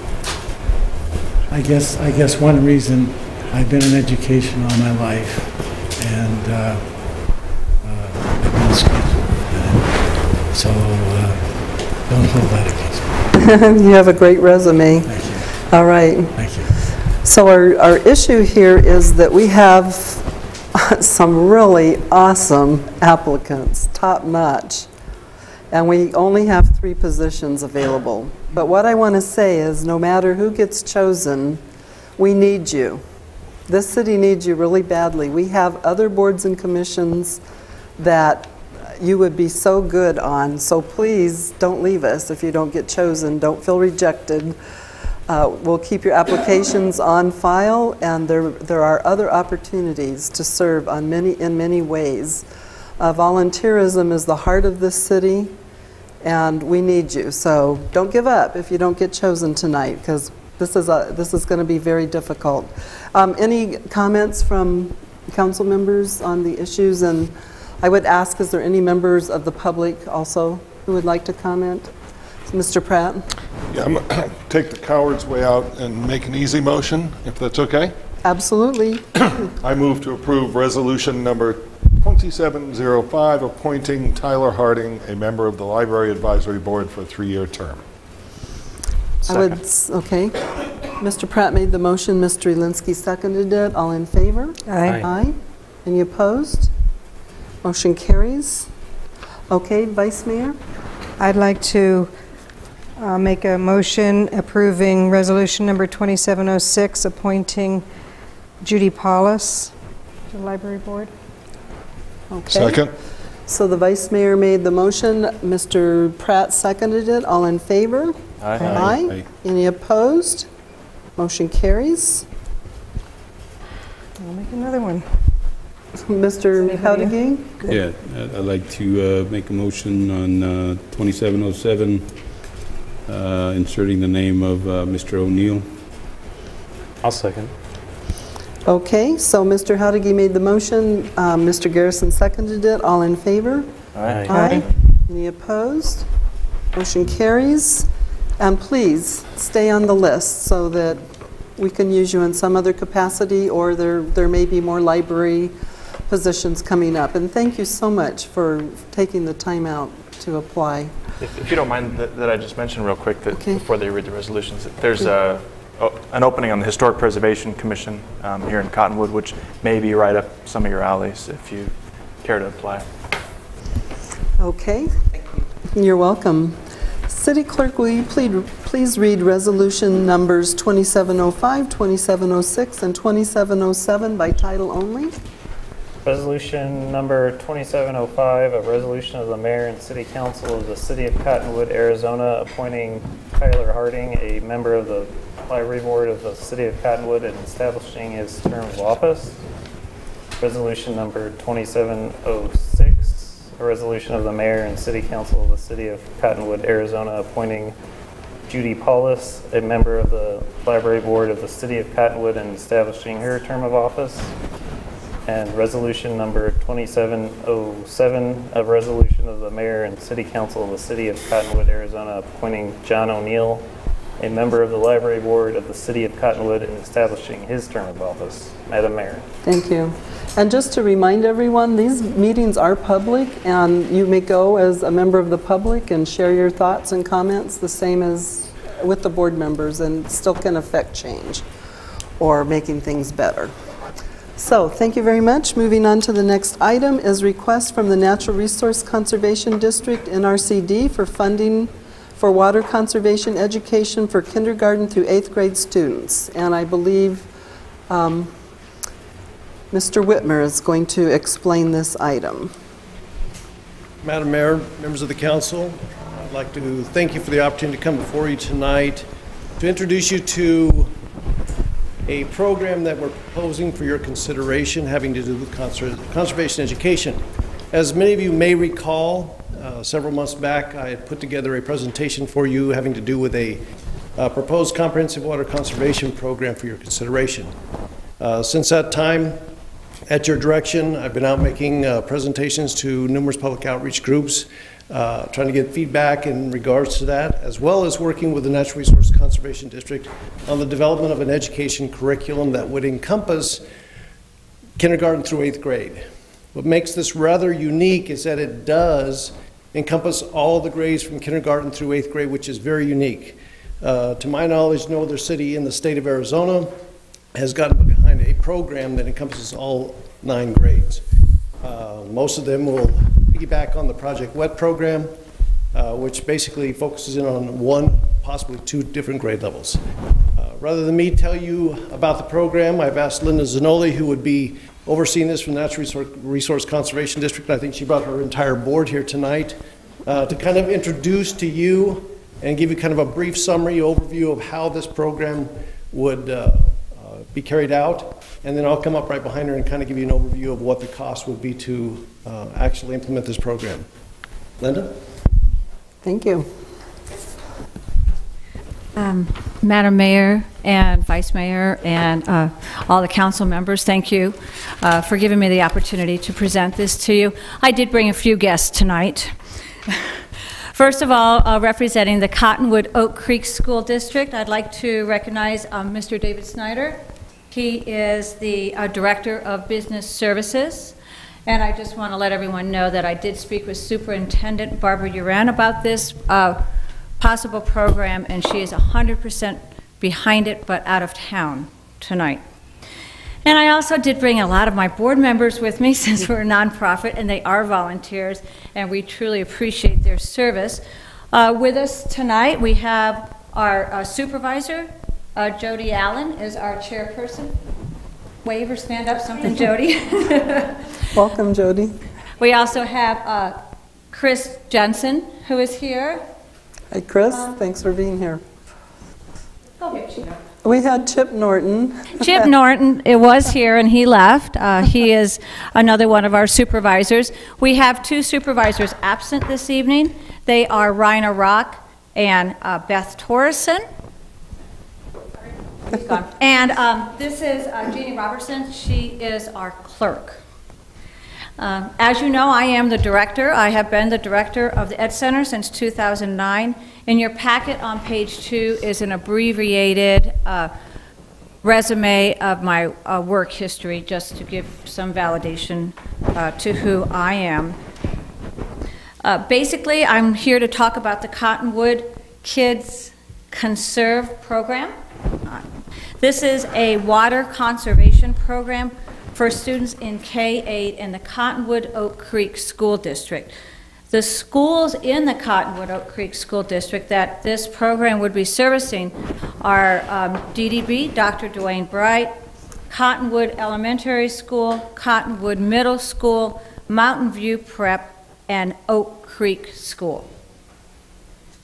The Cottonwood Kids Conserve program is based on 4 essential questions that are aligned with the next generation science standards. And those next generation science standards were listed on page 2 of your packets. The 4 essential questions are: where is water found on Earth? How does water get into and out of houses? Why is it important to save and not waste water? And how can we conserve water? So these essential questions would be revisited every year. So they would be spiraling every year. So they would be introduced to them over and over and over again. And hopefully the information would stay with the students.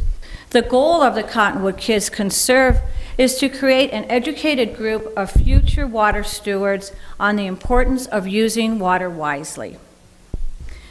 When we visit the schools, we will do an expository text reading with them, and we will also do an activity. So I'd like to share an activity with you tonight, just to give you an example of what we do with the kids.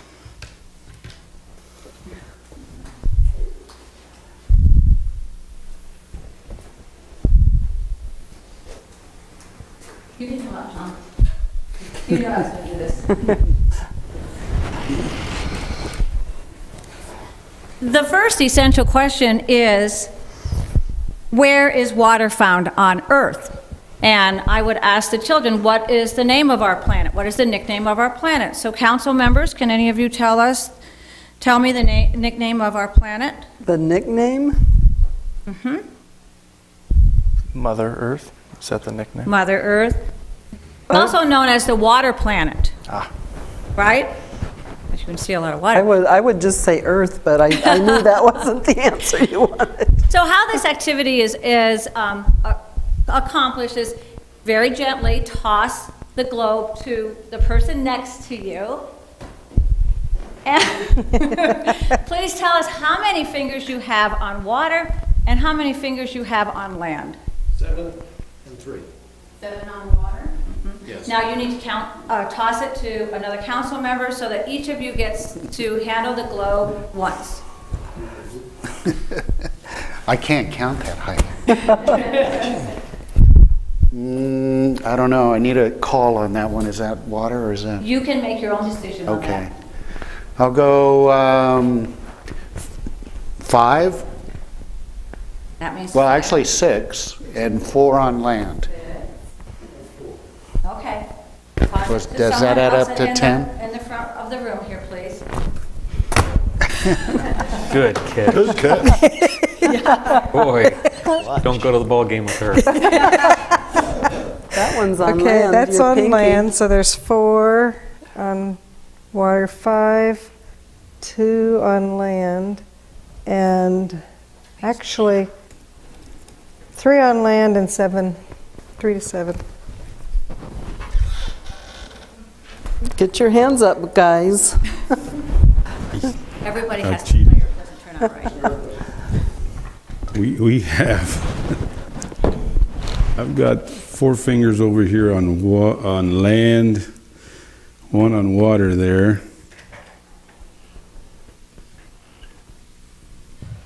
I've got 6 on land and 4 on water. Toss it to another council member, please, who hasn't had an opportunity to play, to learn. I lost 3 of my fingers in an industrial accident, so this isn't going to be very fair. 2, 4, 5, 6, 7. We got 7 and 3. 7 and 3. Throw it up. Oh, I'm sorry. And I've got Get ready, Randy. 6 and 4. That was supposed to be the mayor. That was a bad throw. Yeah. Okay, here we go.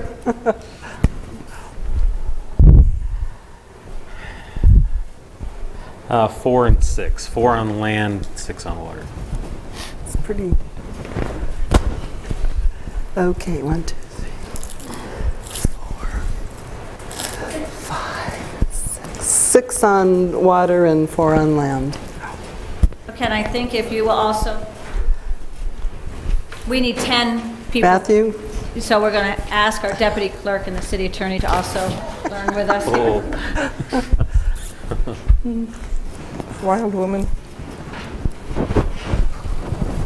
4 on water, or 6 on water and 4 on land. Wow, all land. What if it's mostly on water? Then count it as water, please. He is an attorney. Yeah, well, Very specific. all right, 10 and 0. 10 on water.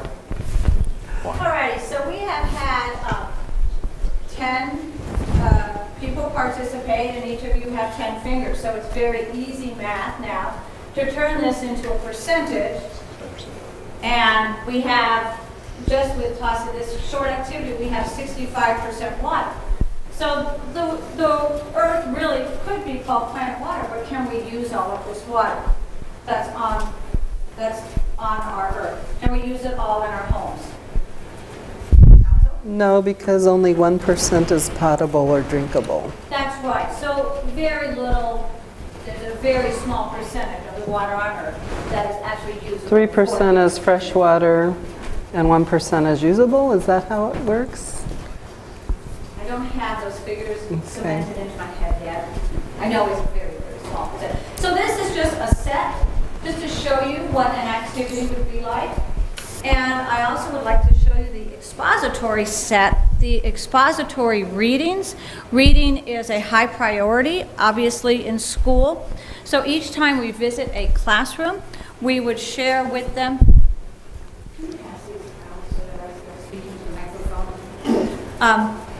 We would pass these activity booklets, would be the basis for the expository text at each grade level, K through 4. And, excuse me, Council Member Drosky, if you could just keep one and let each council member keep one. They're tiered, but each booklet addresses each of the essential questions. And as you notice, the booklets would also include the City of Cottonwood emblem as the sponsor, and the City of Cottonwood would be the sole sponsor of the K-4 program. And each of these books are leveled according to the reading level of the children. So the proposal is to visit each K-4 classroom once a quarter. 4 quarters, 4 essential questions, At the end of that time, the children would be able to take these books home, and on each one of those visits, we would also have a letter or an activity or something to connect with what happened in the classroom with the parents, because we want this to be everybody involved, not only the children, but we want the children to turn around and become the teachers of their parents and become the water stewards that they need to mature into. That's our K-4 program that the proposal is contains. The 5-8 program is a little bit different. Do they have the papers? Yeah. And you have a little handout on what the 5-8 program is. These are established programs that the NRCD Ed Center is already in the classroom teaching.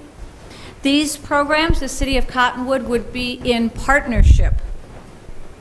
You would be in partnership with the Yavapai County Community Foundation and also Salt River Project, which are two other of our funders.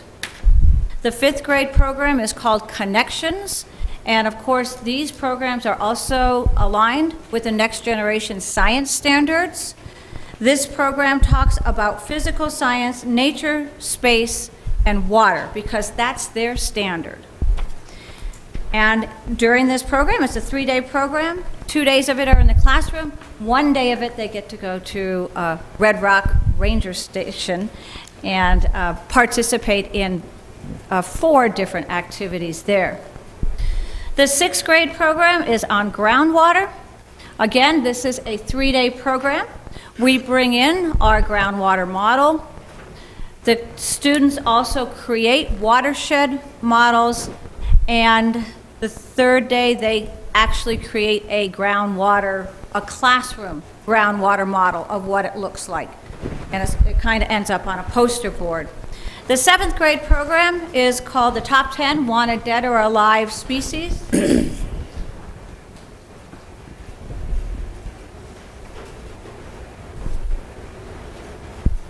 this program goes on the theory of wanted alive and wanted dead. So these are our invasive species and our native species that we want to keep. And then the students in 7th grade actually visit Montezuma's well. They find these species and they take pictures of them and make found posters after researching each of the species that they find.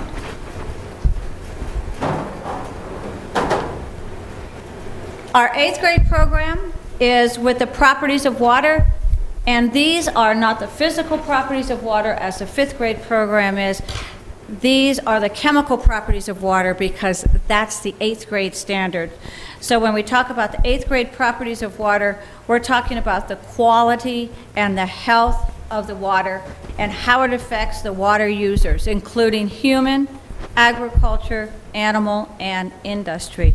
And then these students, the 8th grade students, will actually be taken to a site to do chemical testing on the water samples, so they can actually see how the water samples. And they do, they'll do drinking water, they'll do the water from a local river or creek, and then they'll do the wastewater, the treated wastewater, which is the effluent wastewater. So that's always interesting.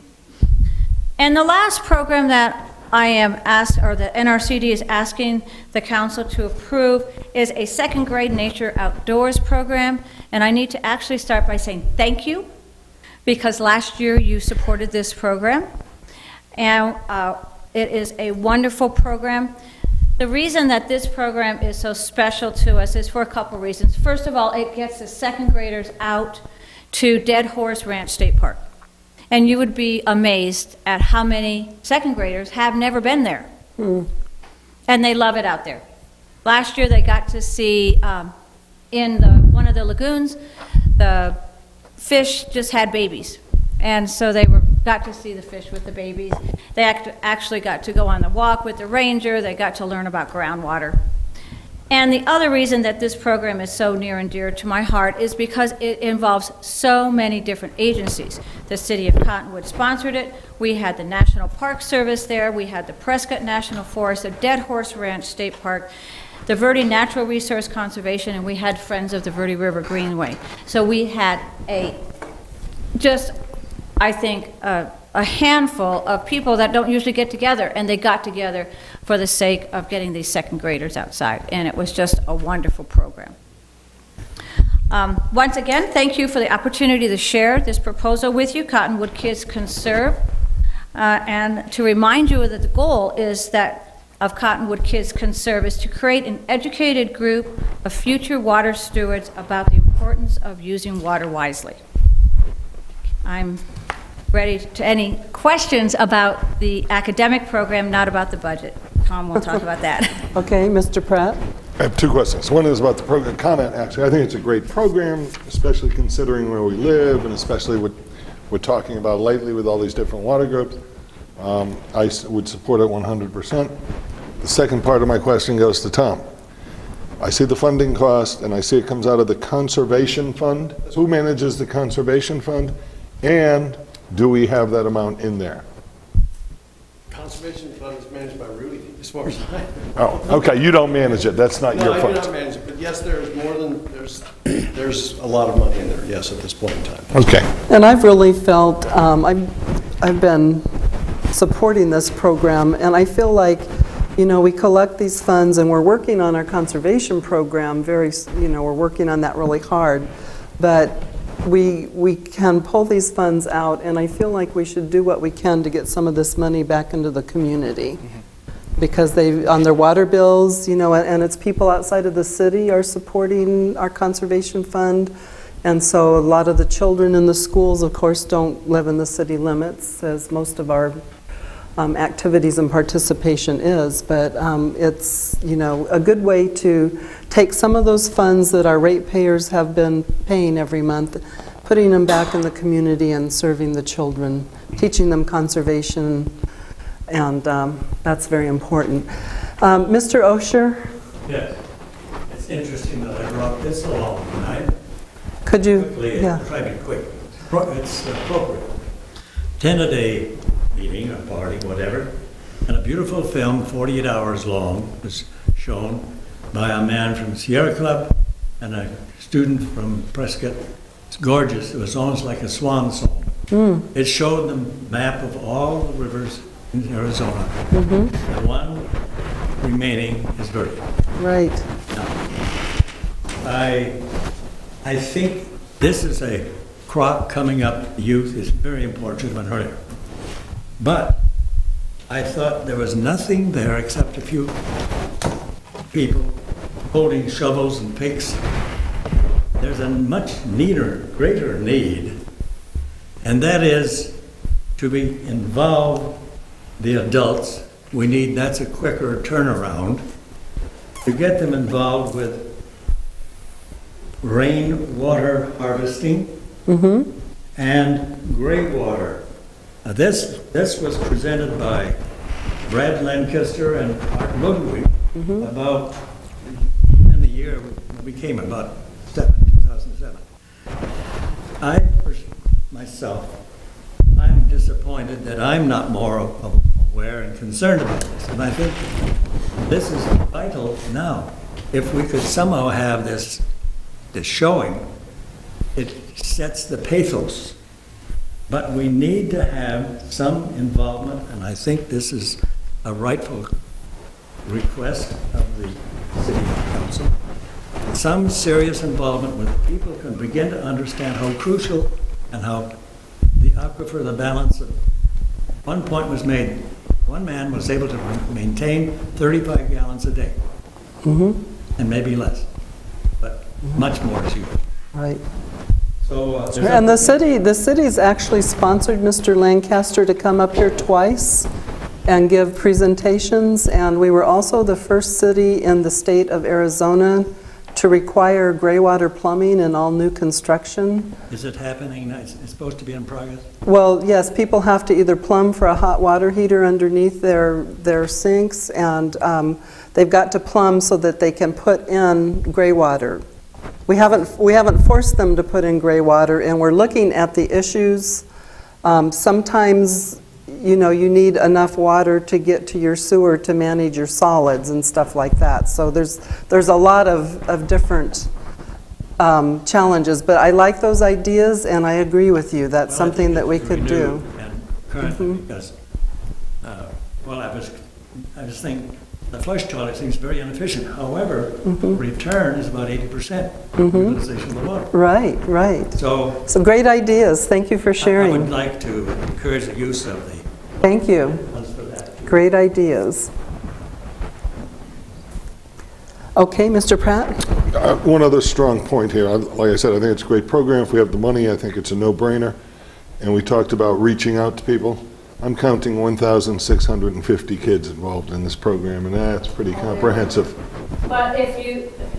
Go ahead. And they're going to bring this stuff home to their families. But we're going to visit each one of the K4 4 times. So multiply that times 4. 650 kids times 4. And then we're going to visit each of the 5-8 students 3 times. So our student count is going to be different than our actual student contact. So it's more. Last year, the Verde NRCD Ed Center had a student contact of over 8,000 students. That's great. That's amazing. And they bring that home to their families. They do. Every program has a home component to it.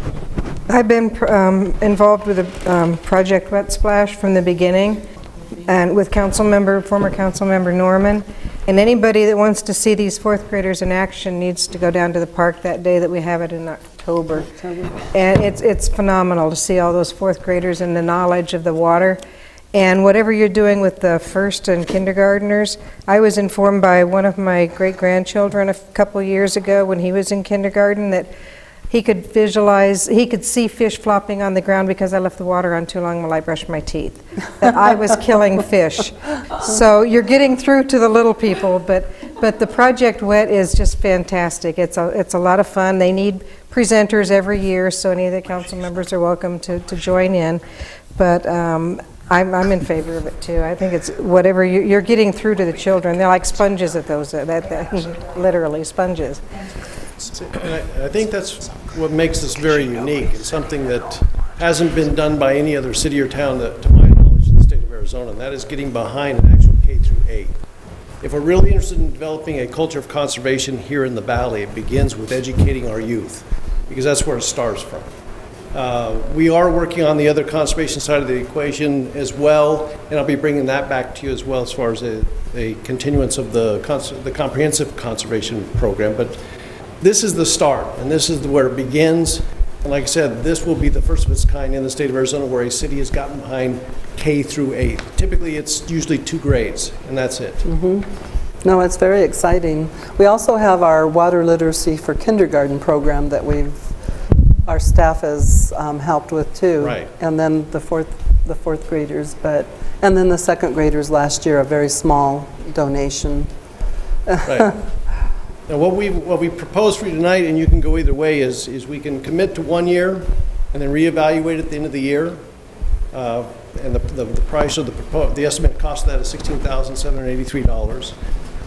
And then the 2nd year, if we continue it, would be an additional $11,400. Why the reduction?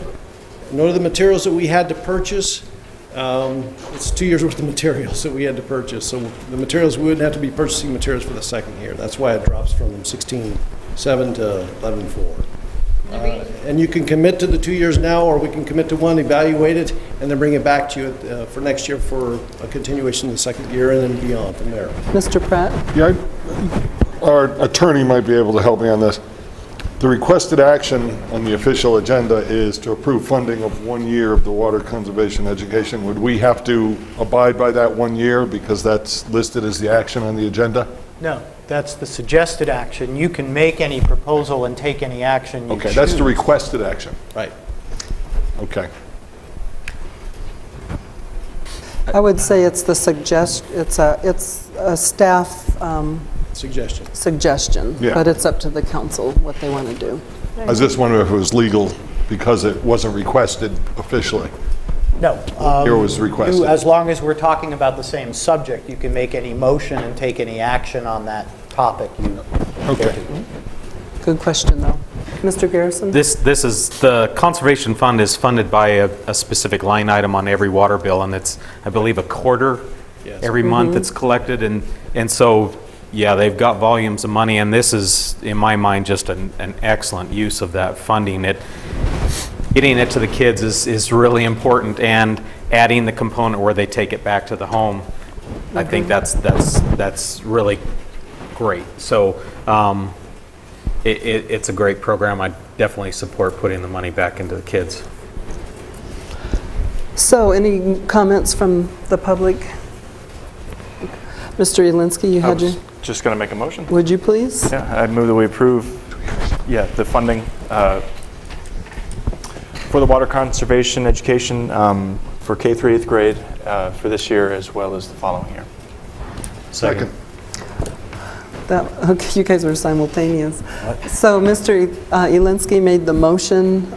Yes. Since you did it twice and he's made a lot of motions tonight, Mr. Garrison seconded it. All in favor? Aye. Aye. Any opposed? Okay, motion carries, and thank you so much, Mrs. Zanoli, for your work. Thank you, Madam Mayor and many council thanks members. to the members of the NRCD Supervisors Board for coming tonight, and also for Cottonwood Oak Creek School District, Mr. Snyder. Thank you for coming and spending time with us. We appreciate you. Thank you. And we're so excited. Keep us posted. Mr. Osher? Should refer to the I found the card. It's a Gary Beverly, PhD. Good catch. He's in Chino Valley. And if you want to have this film, I can get you the number. I think they've all seen that one. Yeah, you've seen it. They've all seen that film, Well, yeah. since there's tons of money, why doesn't the city council, I'll try and do some research, begin with a plan that's suited for adults? That's what the fast turnaround is going to be. And it's really crucial. And myself included. Thank you. I'm not in any way really being conservationist. There's signs up. But if there's some way we can make this urgent, cogent, I think it would behoove the city council to help them share some of that money. Thank you for your comments. We're going to be sharing it by doing things like maybe toilet replacement, and Tom's got a whole list of things that we're going to do with that funding to conserve water, which helps the Verde River. Something will get their attention. Absolutely. Okay, moving on to the next item. Approval of Yavapai Community Foundation 2014 Canine Enforcement Grant Agreement. And there's no one here from PD tonight. Are you doing that? I can do it, Mayor. Okay. This is a no-brainer? Yeah, it is. It's a grant that from the Yavapai County Community Foundation for $1,000 to support vet services for our canines. And again, they're very supportive of the canine programs throughout the Yavapai County, and they certainly have been big supporters of the Cottonwood canines. Okay. So, any comments from the public on that? Mr. Pratt, would you like to make a motion? I move to approve the Yavapai County Community Foundation 2014 Canine Enforcement Grant, contract number 2014135, and authorize the police chief to sign said contract. Okay. Second. So Mr. Pratt made the motion, Mr. Elinsky seconded it. All in favor? Aye. Aye. Any opposed? Motion carries. Okay, assignment of a lease agreement for airport property currently held by GRL Inc. to Dakota Territory Tours ACC. Mr. Scott. Madam Mayor, thank you very much for having us here tonight. You'll notice, or you might remember, that Mr. Green of Larry Green Chevrolet leases 2 hangars at our airport currently. They're the hangars commonly known as Hangar F and Hangar G. And before I go too much farther, the exhibit included in your council packet was actually incorrect. it showed that he is reassigning hangar G. It's actually hangar F. And do I have that correct, Larry? No, I apologize. It's hangar G that's being reassigned, not hangar F. The exhibit going around right now is the actual correct exhibit. Okay. Mr. Green has a 25-year lease that actually our city attorney, Steve Horton, just noticed a minor tweak that will, before we sign, will get corrected. What happened is when we replaced the names in the current lease, we left everything else equal, so it actually looks like someone's starting a brand new 25-year lease. What we'll do is we'll revise that, should council approve this, to where the new tenant will come in and take over the lease as it is today with the exact same time period remaining. The new tenant is Dakota Tours. They're currently located out of Sedona. I believe they plan on leaving their main business in Sedona, but using the Cottonwood Airport either as a storage or just a storage facility. Morgan, there's one other item that we probably want to clarify and reconcile. In the staff memo and the attachment lease are both dated, reference a date of 2008. In Mr. Green's request for transfer, he references a lease dated 1995. I saw that. Correct. And the reason that lease was redone in 2008 to include hangar F, I believe, and the Jet A tanks, where his Jet A is located today. And again, that's not what he's asking to reassign the lease. So that was the incorrect lease put into your packet. It's actually the lease from 1995. And I believe, can council approve it as to the city attorney's Absolutely. form? Yep. Mr. Green is here today if you have any questions of him. He sat through all of that, and I'm sure he was very just the way he wanted to spend his evening, right? So there's basically 7 years left on this lease? That's great. Council, members of the public, comments?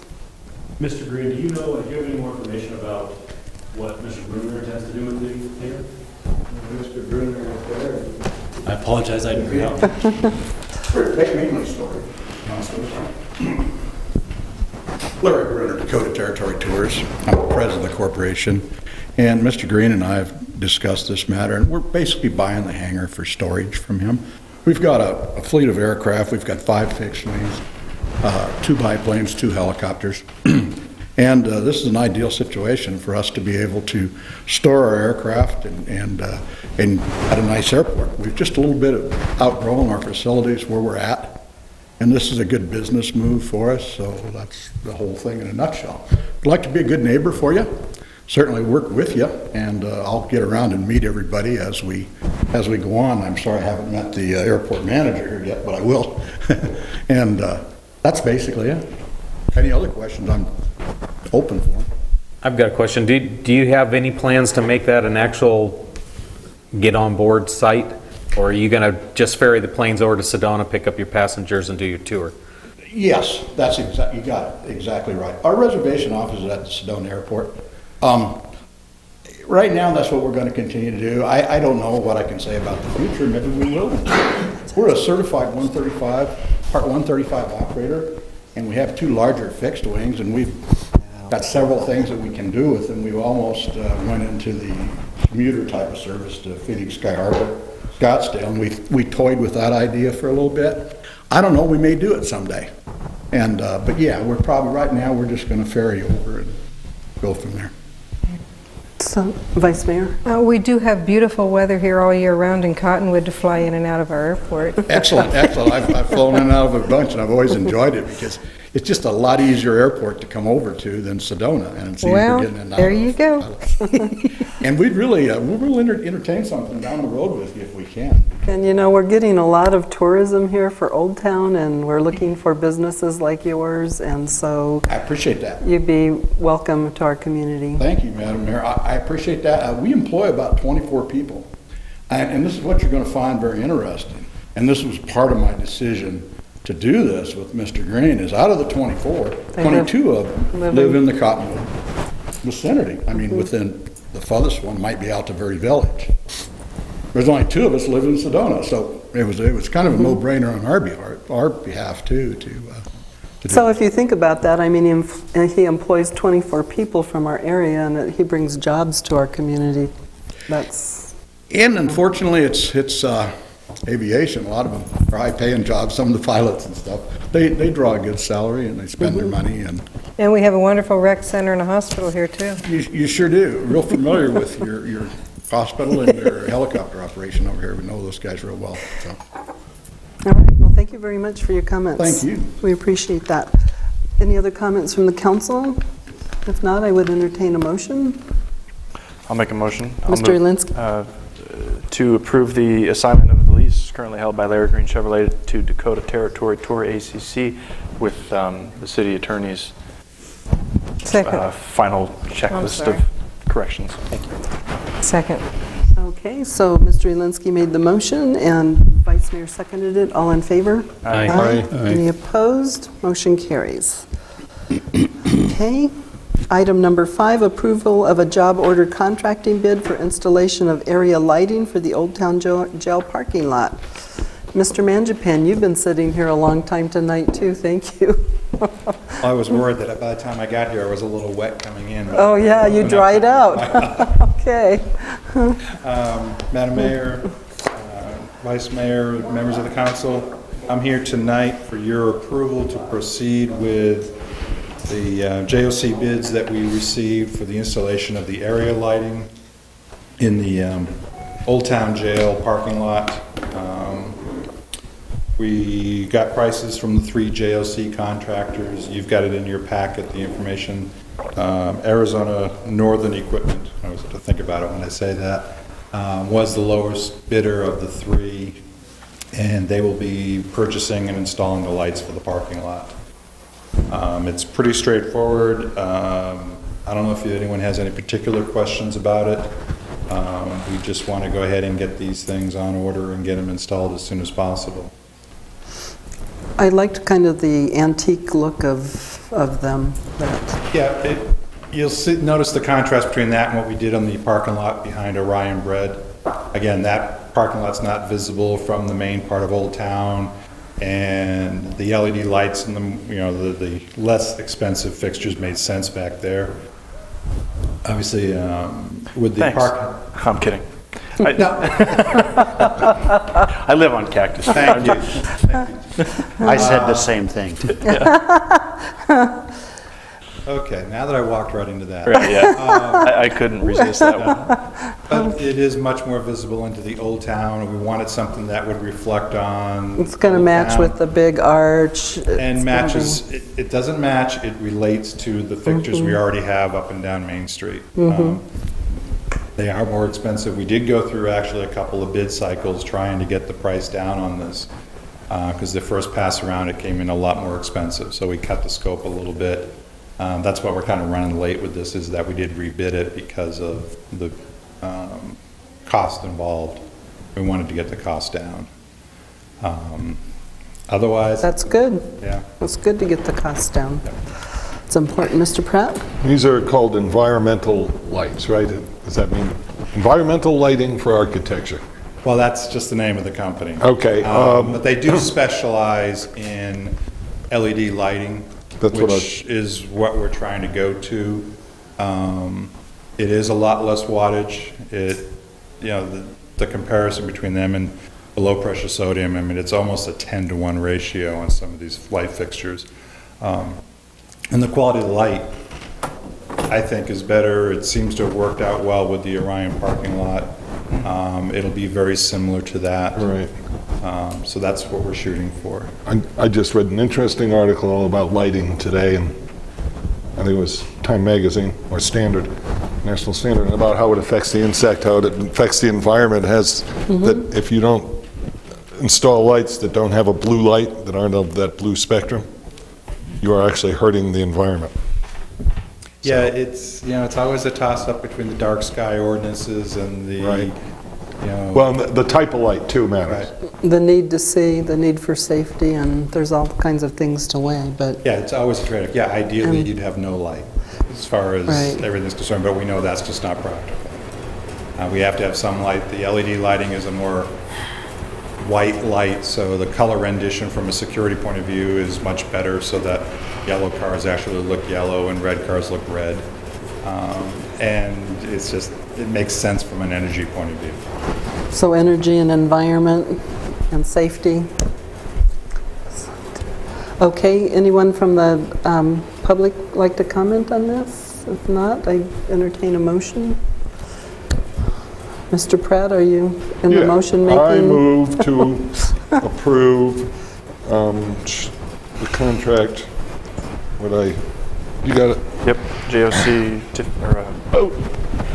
I move to award the JOC bid for the installation of area lighting in the Old Town Jail parking lot to Arizona Northern Equipment in the amount of $84,796. Second. Mr. Pratt made the motion, Mr. Garrison seconded it. All in favor? Aye. Aye. Any opposed? Motion carries. Thank you. Thank you very much. I'll get you that article. It really was interesting. I'd like to see it. Oh, maybe. It sounds like it was interesting. Okay, I make a motion to pay the claims. Second. The mayor made the motion, Mr. Elinsky seconded it. All in favor? Aye. Aye. Any opposed? Motion carries. Okay, the next item is discussion and possible action regarding the city manager's employment agreement. And this can be executive session, update of the annual review of the city manager pursuant to ARS, discussion or consideration of employment, assignment, appointment, promotion, demotion, dismissal, salaries, disciplining, or resignation of a public officer, appointee, or employee of any public body, except that with the exception of salary discussions, an officer, appointee, or employee may demand that the discussion or consideration occur at a public meeting. The council may vote to convene into executive session, subject to the city manager's right to compel the council to discuss this matter in open meeting.